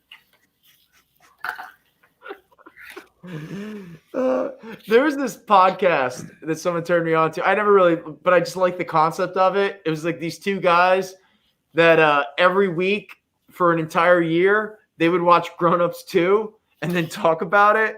And whether it was a shtick or not, you could definitely tell they were losing their minds. You shouldn't rewatch Grown Ups 2 for an entire year every week. Just saying. There's nothing like watching a bunch of privileged jack tools have a great vacation, and we pay to watch it. Shaq was great in Grown Ups too. Oh, I didn't even know Shaq was in Grown Ups too. He plays a cop who's bald on top and he's got hair around here. Okay. Like, You got like a he's little crown great. thing? Yeah, he's just phenomenal. That's great. And then Stone Cold is in it, and Stone Cold is actually pretty good in it. All right. Okay. Nice. What's anybody know what Oculus? I'm not familiar. Oh, with Oculus, the Mike Flanagan movie. I guess. Did someone walk out on Oculus? Mr. Williams did not like it. Mr. Williams, you really disliked Oculus that much? I actually, again, no, I'm not familiar with it. I like the Mike Flanagan movies a lot. Did anyone see Dr. Sleep? Speaking of, That's just Stephen King, right? yeah, actually, going back to Stephen King real quick. Do you have a favorite, Kyle? I mean, obviously, I'm gonna say The Shining, but that's just too easy. I mean, do you have a favorite Stephen King adaptation? Probably The Shining. Probably Shining. Well, It's other either than The Shining. Christine. Maybe Carrie. I love Carrie. Oh, Carrie's great. Carrie's really good. The original Pet Cemetery is really high on my list. Yes, definitely. Was that Miranda Lambert? Was that? It was the filmmaker. Yeah, I think Yeah. so. Yeah, it was something. Yeah, because that was like a big deal. Because again, especially in the '80s, not many women were allowed to make studio films. Oh, The Running Man. Running Man's a good one. Oh, Running Man's a great one. That's a total. No, that's a Philip K. Dick. I was going to say Total Recall. What an idiot. No, it was. Yeah, Oculus. It was stupid. What? Mr. Williams really That's what- disliked it that much? That's what he said. All right. It was stupid. I'm just stupid. Yeah, Cujo, man, the scene in the car that made me very anxious. I can't watch Cujo anymore. Which What'd you say, one? Kyle? Sorry. I can't watch Cujo anymore because I can't do it without thinking of the scene from Friends Okay, which scene? where Joey is reading Cujo, and he has to put it in the freezer when it gets scary. Oh wait, Joey gets so scared by the Cujo book Yeah, that he he, puts it in the freezer. I do remember that. Yeah. 'Cause- and then she's reading something else. Like each Little time Women. they're like trade books. Oh, is this when Joey and Rachel were like together? Was this when the show? Kinda almost. That I don't know. So Kyle, we don't get this opportunity to actually like literally just talk to you while we're supposedly doing a show. I guess this is maybe entertaining. I don't know, but are you doing any other shows other than this for the experience, or is this just the one thing you're So, working on in front of the camera? On Tuesday, I do. You produce all the shows, right? So my exact title is Chief Technical Officer and Executive Producer Cool. for the experience, which means every show that's on the air, I had a hand in getting on the air somehow. Mm-hmm. Even if it's just like with you guys sending you a link and then talking to you after. Okay. But we've got a bunch of new shows in development, a couple of game shows, a couple of talk shows, a couple of other entertainment type shows, and then we've got some new sales shows coming along. But in terms of me being on camera, every Tuesday night at 6, I do a show called The Pull List, where we talk about books that are coming out this week that are on my pull list All right. and why I think they should be on yours. Cool. All right. So it's usually pretty indie centric. I'm, despite the fact that I'm wearing a Batman t-shirt, I don't buy a lot of the big two. Sure. I prefer them apparel. It makes sense. It's well, out of curiosity, just in terms of again, I don't want to spoil your show coming up or anything like this on Tuesday, but are there any books that Al and I should be aware of? That Give us a taste off our radar. Give us Yeah. a taste of the pull list. So this week, Wait, Kyle, I can't let that slide real quick. Now, What? Lord Howard Hurts likes the Green Mile. What exactly did you just say? I said, let's hear his pull list. No. Right after that, did you say pull it out and let's? give us. You just said All right. All right, All hold on. right. I'm sorry. We're having a miscommunication here, and it's becoming We dangerous. got some feedback from the mic. Yeah. All right, so pour it out. Let us taste it. Yeah, we're cute. What are you So- doing? All right, sorry, man. Go on. I'm just No, going. for me, this week you've got like things that'll be on my show. Scumbag number 6 from Image. Ooh, Excellent. Yeah, Good- that's that's a a good that's pick. a favorite of You ours. stole that off our pull list. Stray Dogs number 2. Hey, how is that That book? book was great. That book's fantastic. Like, if you like Fantastic. serial killers, Yeah, of course. um, Who doesn't Like- love serial killing? Who doesn't love celebrating awful human beings? Do you like when no. This is the other side of that. Like, Okay. if you like serial killers and you like seeing them get their comeuppance, Okay. or if you ever identified with the dogs in 101 Dalmatians, Yeah, without a doubt. this is for you. right.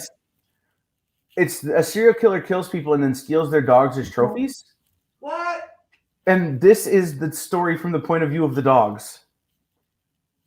So this is our Stray Dogs #1 with the Mhm. Silence of the Lambs cover.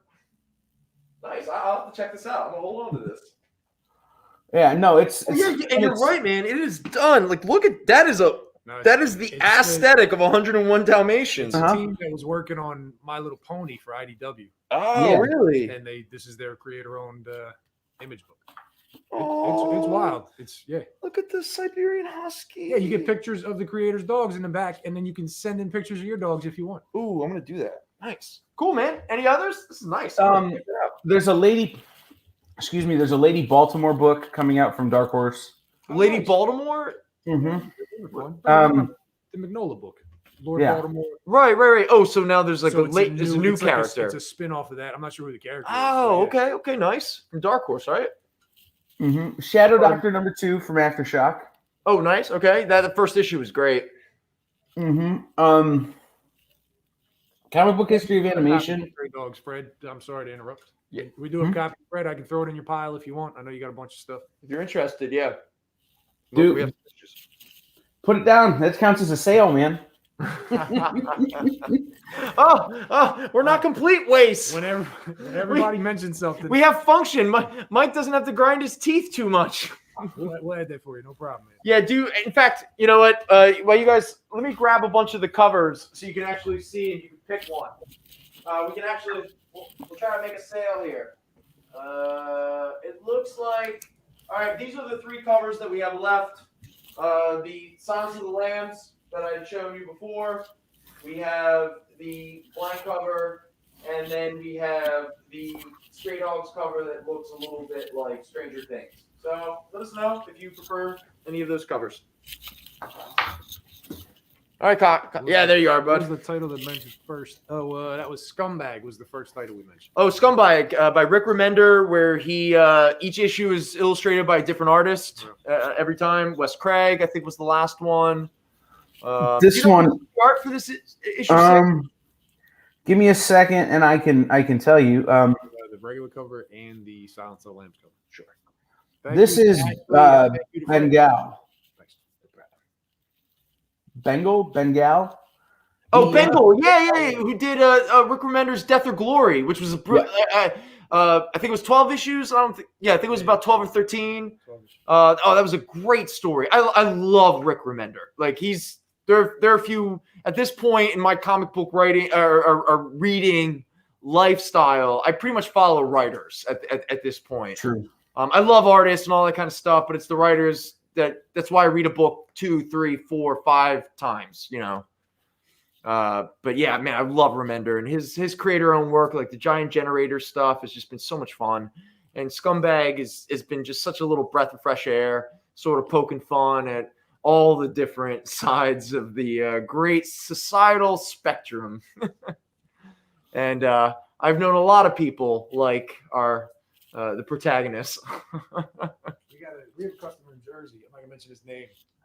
But our tastes run similar. Okay. And when Scumbag came out, I was like, "Oh, did you read Scumbag yet?" Because I knew he grabbed the cup. He said, "You know, man, at a different point in my life, that would have been me. I can't read that book." I had that scary thought at one point. but there for the grace of There God you go go. I. There you go. But the last book I would put people onto, and you could probably still get #1 from Diamond, is from Behemoth Comics. Okay. Paranormal Hitman #1. Oh yeah, I think do we still have that? Paranormal Hitman #1. Where? I don't think so. Yeah, there it is. Is it? Yeah, is it #1? Yeah, #1 by Behemoth. There we go. We have one copy. Paranormal Hitman #1 by Behemoth. So what's the draw of this issue? It's The Sopranos meets the Ghostbusters. Oh, that's cool. I mean, it definitely has like that, like color. Fred, you know what? I don't think we have any copies of Scumbag #1 in house. If we do, I'll check and I'll throw it in your bag there. But as far as I know, We'll take a look, but it's quite possible. gotta do the Paranormal Hitman. Yeah. In fact, Thank you, Fred. Kyle, we got like a minute, couple minutes. Yeah, Or we run up, or we have a minute or two. up to you guys. Because Because I was gonna just run real back and just see if we have a scumbag. Go do your thing. All right. Do I'll it. be right back. Kyle, are you doing a show with Dark Side Comics? I'm not. I don't know Dark Side Comics necessarily. Yeah, I'm not familiar with them. Um, So you're just gonna roll it like as soon as we're done. You're just gonna open it up to the. I'll chat? play some spots and we'll start rolling. But yeah, Nice. I know you guys well enough, and I've been doing this long enough. Where I knew you guys were getting a little run out of steam, and so I'm like, I can come in and help, and I'm on a sugar high because I'm eating ice cream. So when you come to Philly, is it going to be related with the experience or with your work with other publishers? It's gonna be related on the I Need a Vacation. Oh, right on. Oh, so it's strictly pleasure. So social. So there's a comic art show in New Jersey. Oh, we're in Jersey. Jersey. Oh, okay. All right. City? I Jersey, want to say Jersey. Secaucus, but I know that's wrong. Is it closer to New York or Philly? She's from Secaucus. I think it's 90 minutes from where Dynamite is. Then it's closer to New York. Yeah, it's North Jersey. Yeah, it's North Yeah, Jersey. you're up in North Jersey. Yeah, because Dynamite's closer to Philly. Yeah. Yeah. So the thought is come in, hang out with you guys, come see you guys, actually do stuff in Philadelphia that isn't be there for a convention. Because if Right I come to Philadelphia, I'm usually there for a convention. Right. Usually it's PAX Unplugged, or when Keystone was a thing, Keystone. Or I've never in my life come to Philadelphia not to be at the convention center. All right. Nice. Nice. I live So- in Philadelphia and I never go to the convention center. Right. Like the hotel I like to stay at is across from a bunch of historical places. Okay. I've never seen them. What hotel do you stay at? Like where? There's a Sheraton downtown Is that that I near the really Reading- like. Is that near the Reading Terminal Market, the it- Sheridan? It might be. It's about 4 blocks from Reading Terminal. Yeah. Okay. Okay. Oh, maybe it's like around like 4th Street or something. Yeah, Yeah, it's a little further towards Independence Mall. Yeah, closer to Independence Yeah. Mall, right? it's across the street from Independence Hall. Cool. Right. Now, when are you Never planning seen on it. doing this trip? Well, the con is like this time next month. Okay, this time, so late April. Mm-hmm. Okay, cool, man. Nice. Now, are you at the con like setting up, or you just going as a consumer? I'm going as it'd be cool to film that. Gotcha. Nice. And as a consumer. Cool. Fred's saying it's April 14th. So, All right. we're Okay. in the middle of the month. But, so the thought is come out, come see you guys, go yell at Nick in person, just because I feel like that's what would happen. Well, I mean, I don't know how to communicate with them, but yelling. Well, it'd be one of those things is we get in a room and the volume level would just go to 11. Ah, I see. And we would have to yell Pay because me in magic cards, dude. Like you can't, these magic cards. This is not currency. Pay me in money. although with the way things are going right now, That's good. magic cards are about as stable as anything on the market right now. Yeah, they have a robust secondary market. That's I for mean, sure. Dude, we sold. What was that? Like the first show over here, we sold those bricks for Yeah. $700. Yeah, I couldn't believe it. And the person who bought them bought both of them. It was mind blowing. Balling. I mean, just it was raining money Balling. that show. It's true. You got any But more no, and magic then cards? go to the art show, come back, spend a couple of days in Philadelphia doing the touristy stuff. Cool. I'd like to go to Will Smith's playground. I don't even know where that is, but sure. I'm told it's not a thing. I don't think it is. I have a good friend who's from Philadelphia who says you have to go to Wawa. There you go. Oh, we got to go to a Wawa. Yeah, try Right, Wawa. like do that kind of stuff. You know, just eat every other crappy like hoagie. You got to call them hoagies when you're here. That's fine. Hoagies. What's the deal? Hoagies. Let's go to the movies. Man. Nah, But- we don't like that here. Well, good time, Kyle, man. We look forward to that, man. It's gonna be cool. Yeah. So, Well, are you just holding on for the next hour? Are you going past 10 o'clock? We're gonna run some commercials here in just a second, and then I'm gonna take over and I'm gonna give everybody a premise in the comments, and they can comment what they think. Okay. I'll also put up a link for them to join me live on the air, so we can talk about it, talk about their ideas, their thoughts, their Awesome, feelings. man. That's great. Sounds like a lot of fun. I mean, if we weren't tired and wanted to go home, we would definitely participate more. You should go But, home because We you hit guys work the hard. proverbial wall. that's it. We're up against the wall. Yeah.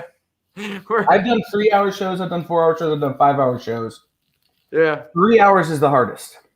Yeah. So yeah, because you haven't gotten past the that kind of manic point of no return I where was like, I've done it all. Just get over it. yeah, it's just you Well- complaining little I was like, whiner. I do 10 No, hours. no.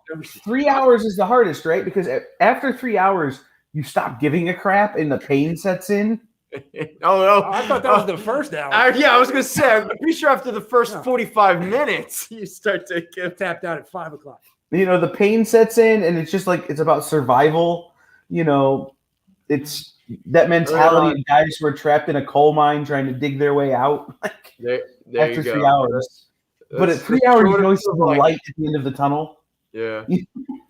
Well, I'm hungry. I need dinner. Like it's 10 o'clock. It's gonna be. It's gonna be 10 o'clock It'll be like before 10, I eat. 10:30 by the time we get I Yeah. threatened to send you guys a pizza. I think I will next week. Oh, that's too kind of you, but we appreciate it. You know, Just send that money instead. yeah. Just send us the money in an envelope. We're good with that. Buy us a book so Mike feels that we've earned our keep. Hey, you know, now that you've got that fancy email, that I hope everybody filled out their email. Oh God, who Um, knows?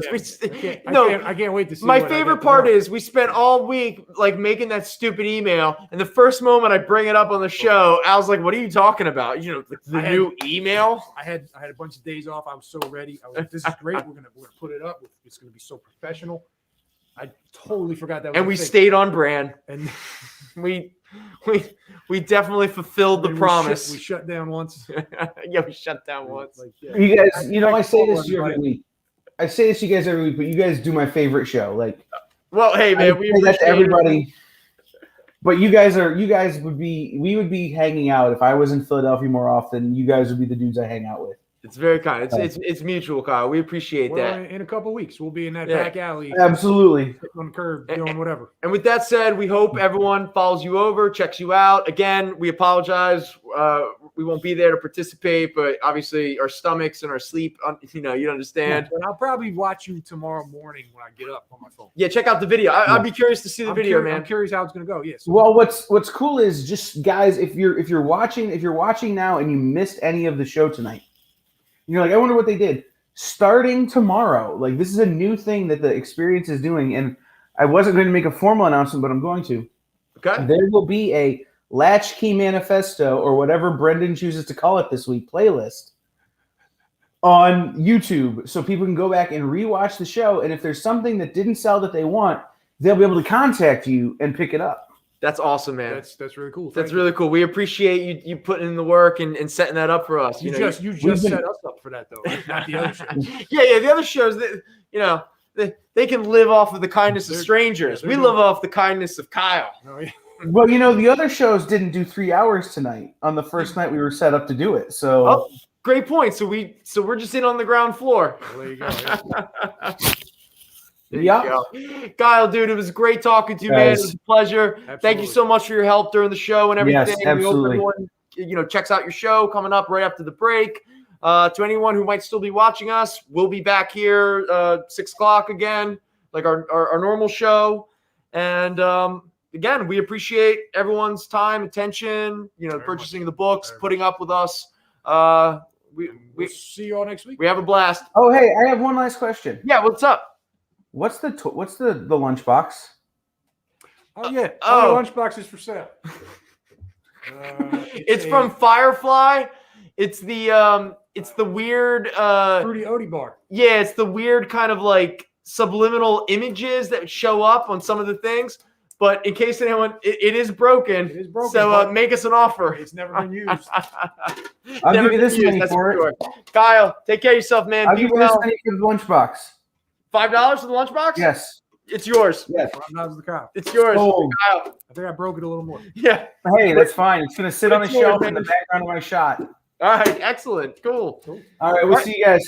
All right. We'll talk to you later in the week, man. Take care. Be well. Peace.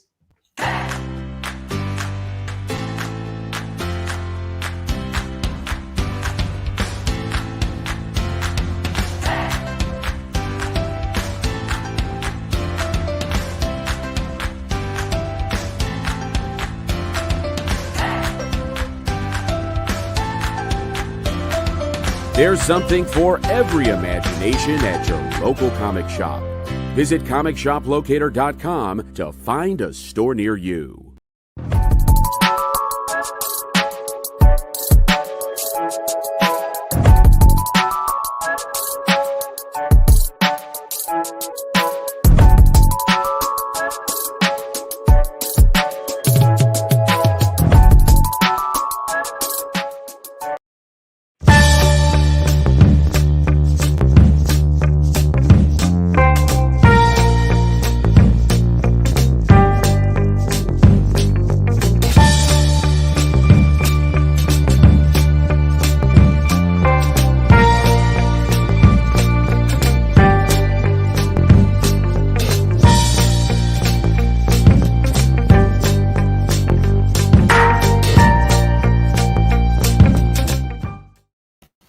What's up, everybody? Welcome back. This is The Experience. It's Sunday night. This is normally a time when you'd see a comic show, but Aaron, this is his kid's spring break, and, we wanted to let him enjoy his kid's spring break with his family. So we're filling in, and as you can tell, well, maybe not, I am in what you'd call a hotel room as I'm traveling for work. The Columbus International Airport is somewhere out there. But the premise of this show is simple. This is what we're calling Hotel Room Hangout. The premise of this show is simple. I am going to copy a thing and put it in the comments. This is the link. If you want to come on the show, click that link. Type in your name. You can come on the show. But the idea is this, is that we as a group of nerds are burying a time capsule. And it's going to get dug up in 1,000 years by aliens who care about pop culture. And the things we're going to put in it are going to change from week to week or episode to episode so that we can talk about them. So, for instance, tonight we're going to talk about what supervillains, particularly action figures, because it's a time capsule, you can't put a full supervillain in there. But what supervillains go in the time capsule that you want future aliens or future people to see so that they will understand what it was like now to be a nerd and be part of pop culture. And so here's how we do this. You name the supervillain. You tell me why they should go in the time capsule. And you make your case as to why they're one of the most important supervillains right now going. So I will start in this regard. So I'm going to start with one of the easy ones. I'm going to go with the Joker, right? So the Joker should go in the time capsule, a representation of the Joker. And the reason the Joker should go in the time capsule is simple for me. The Joker is the number one villain from the most recognizable superhero that isn't Superman. Okay? The Joker has a ton of different iterations, and there's a ton of backstory for anybody who's just discovering the Joker. So if we put the Joker in, it gives the future a good balance and a good broad spectrum villain to to go in and do their research on and to learn about the things we were into. The other thing you get from the Joker is you get other supervillains that, could be relevant, like Harley Quinn, Punchline, anybody from the Legion of Doom, that kind of stuff. So the Joker should go in a time capsule that would represent bad guys or supervillains to generations beyond us. So if you're out there in the comments, if you're one of the few people watching, tell me who you think should be in a time capsule that represents current pop culture that will be opened 1,000 years from now, but we're only going to put in villains.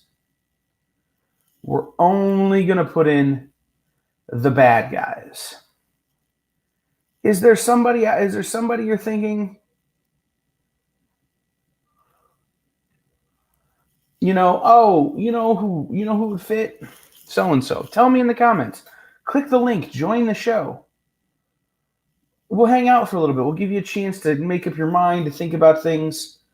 But I think it's important to start with the villains, right? On this show. To talk about these are the bad guys. Because without the bad guys, the good guys are just nothing. So Ashley's saying Lord Zed from MMPR is the most evil villain. Okay, Ashley, why does Lord Zed go in the time capsule? Other than that, he's evil. So what is his relevance today? And why do you want people in 1,000 years to know who Lord Zed is? That's kind of the goal here. Let's talk about these guys. These are the conversations that you have when you're punchy in the hotel room after a convention. Who I think is actually the best superhero villain?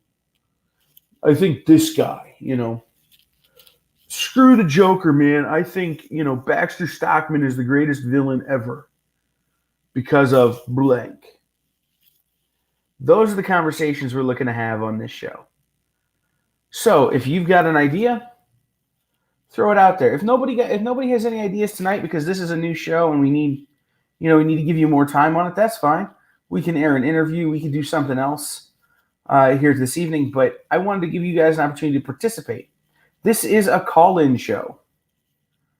So if you want to join us, there's a link in the comments. If you're just getting here and you're not seeing those comments, I will make it scroll at the bottom.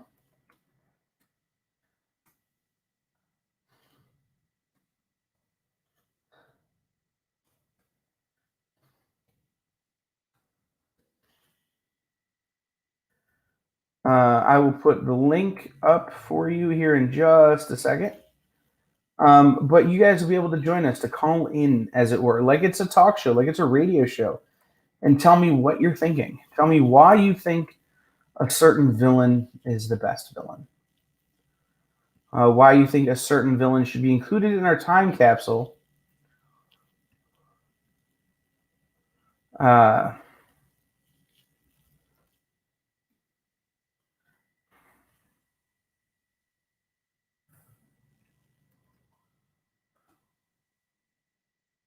Why you think?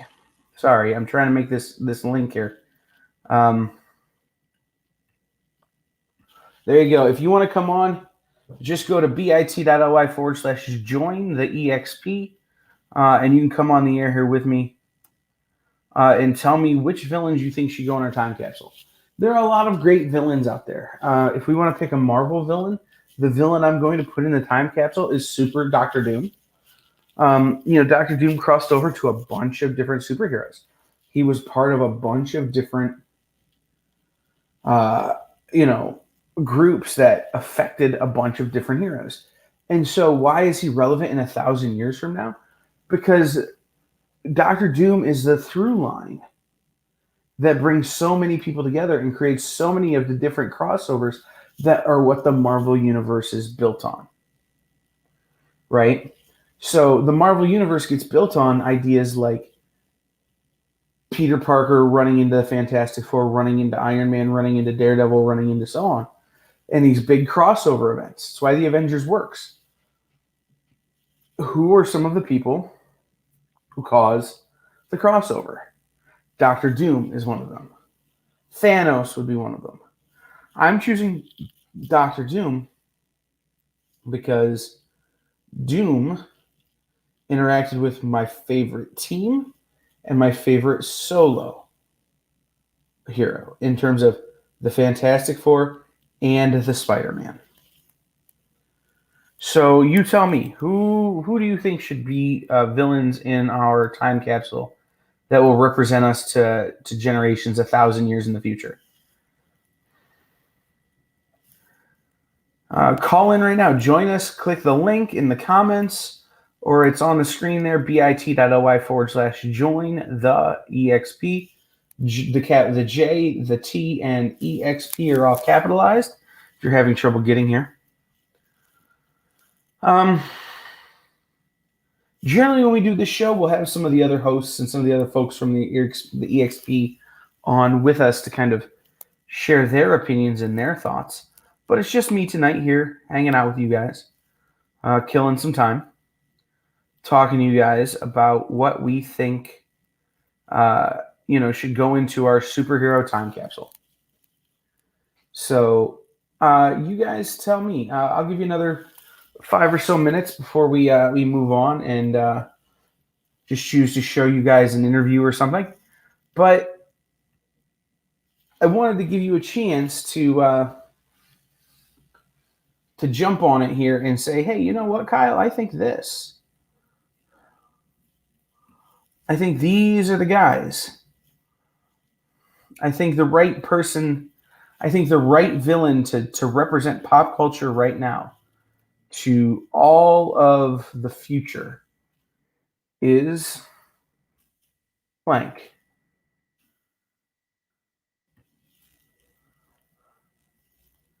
So you tell me what you're thinking, and we'll have a conversation about it for sure. If you need more time to prepare, that's all right. Because what I can do is we can come back and we can try this show again tomorrow here on The Experience. And I can instead show you guys a fun interview we had as part of our Black Comics Universe show. In fact, that's what I'm going to do. I'm going to show you guys a fun interview we had with a great creator. It was part of our Black Comics Universe event that we did with Peep Game Comics a couple of weeks ago. And if you haven't been watching the replay of these things, they've been phenomenal. The whole event was super fun. It was brought to you by Peep Game Comics, which is an e-commerce site. It's a website and platform devoted to creators of color and bringing you their product, which is super fun. And most of it, guys, is the books you're finding on there right now. The books you're finding on Peep Game right now are the books that will be tomorrow's superstars. So, it's definitely worth tuning in for these things and giving them a watch to kind of say, I want to know who these people are going forward. So while that gets ready, let's take another stab. Who out there has an idea for a villain that we could put in a time capsule that in 1,000 years, when space aliens or the future dig it up, would be a good representation of what our pop culture landscape looks like today? Who should represent us as a super villain for the future? We've already had Lord Zed from MMPR. I've said Dr. Doom and the Joker. Who else is out there? Who else has a thought about who we should have on?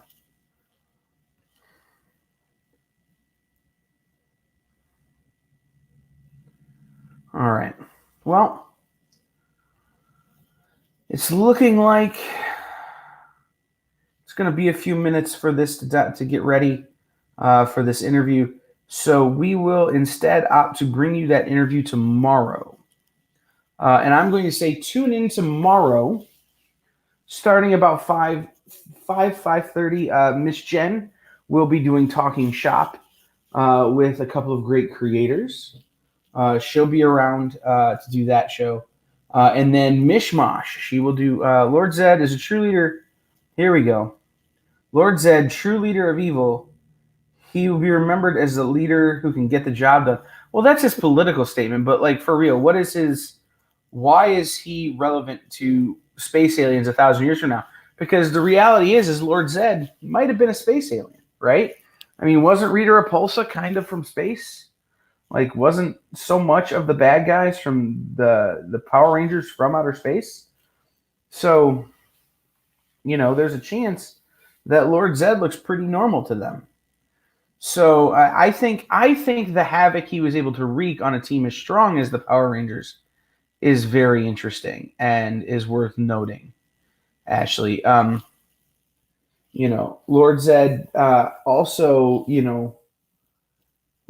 had a team of super bad guys. Like a lot of times you see a team of heroes, but there was Lord Zed and Goldar and some of these other villains in Power Rangers that teamed together, sort of like the Legion of Doom, to try and take down the Power Rangers to try to gain power. So I think Lord Zed is a good answer. I just want to know why you think he should be involved there. Why you think he should go in the time capsule. And why you think he's a great representation of pop culture right now. I mean, it could just be that, you're reading Power Rangers, and the Power Rangers Kyle Higgins books have been phenomenal. And so you want to make sure people know about those. Totally get that. That makes a ton of sense to me. So, like I said, if you guys are out there and you're watching and you come up with somebody like Lord Zed or like Dr. Doom or like the Joker, tell me who it is. Tell me why you think they should be a part of our time capsule. Representing pop culture to the future. But back to what I was talking about is tomorrow's shows. So Miss Jen will be doing Talking Shop in the 5 o'clock hour tomorrow. Then her show Mishmash will be on, which is just a random smattering of books that are super cool. Sometimes she likes the theme of the 80s and 90s, which is a theme I think we all like. Great books from the 80s and 90s. Followed up by the 6-shooter Jesse James show. Jesse always has really cool stuff. He's usually got some real high-end stuff. Usually got some prime collectibles. The thing about Jesse's show is that his inventory turns over so fast. Jesse has this really wild kind of strategy where every day he gets up and goes buys comic collections. So you never know what he's going to have for his show that night because he never knows what he's going to have for his show that night when he wakes up in the morning. So that's a super fun kind of idea, right? Is that, you show up for the 6-shooter Jesse James show and all of a sudden he's got something you didn't expect. So those are the shows tomorrow. We're going to go ahead and wrap up here for tonight since it doesn't look like our interview is going to be able to be ready for a little while. It's looking like it might be almost an hour before that can be ready. So we're going to go ahead and wrap up here for tonight. But I want to remind you to tune in tomorrow. I want to remind you, if you're watching this right now, head over to comicshoppingexperience.com. Sign up for our mailing list. We've got a super big announcement that's coming out tomorrow afternoon about stuff that's happening this week. Only in our mailer. Sign up to be on our game shows. We have game shows, guys, that we're doing, and we want to be able to give you prizes. You don't have to buy anything. You just got to come on and compete on the game shows, and we want to give you prizes. You can do that, but you got to head over to comicshoppingexperience.com and sign up for that, for those shows. So, with all that being said, I'm going to get out of here. You guys enjoy your Sunday night. We will see you all tomorrow here on the Comic Book Shopping Experience.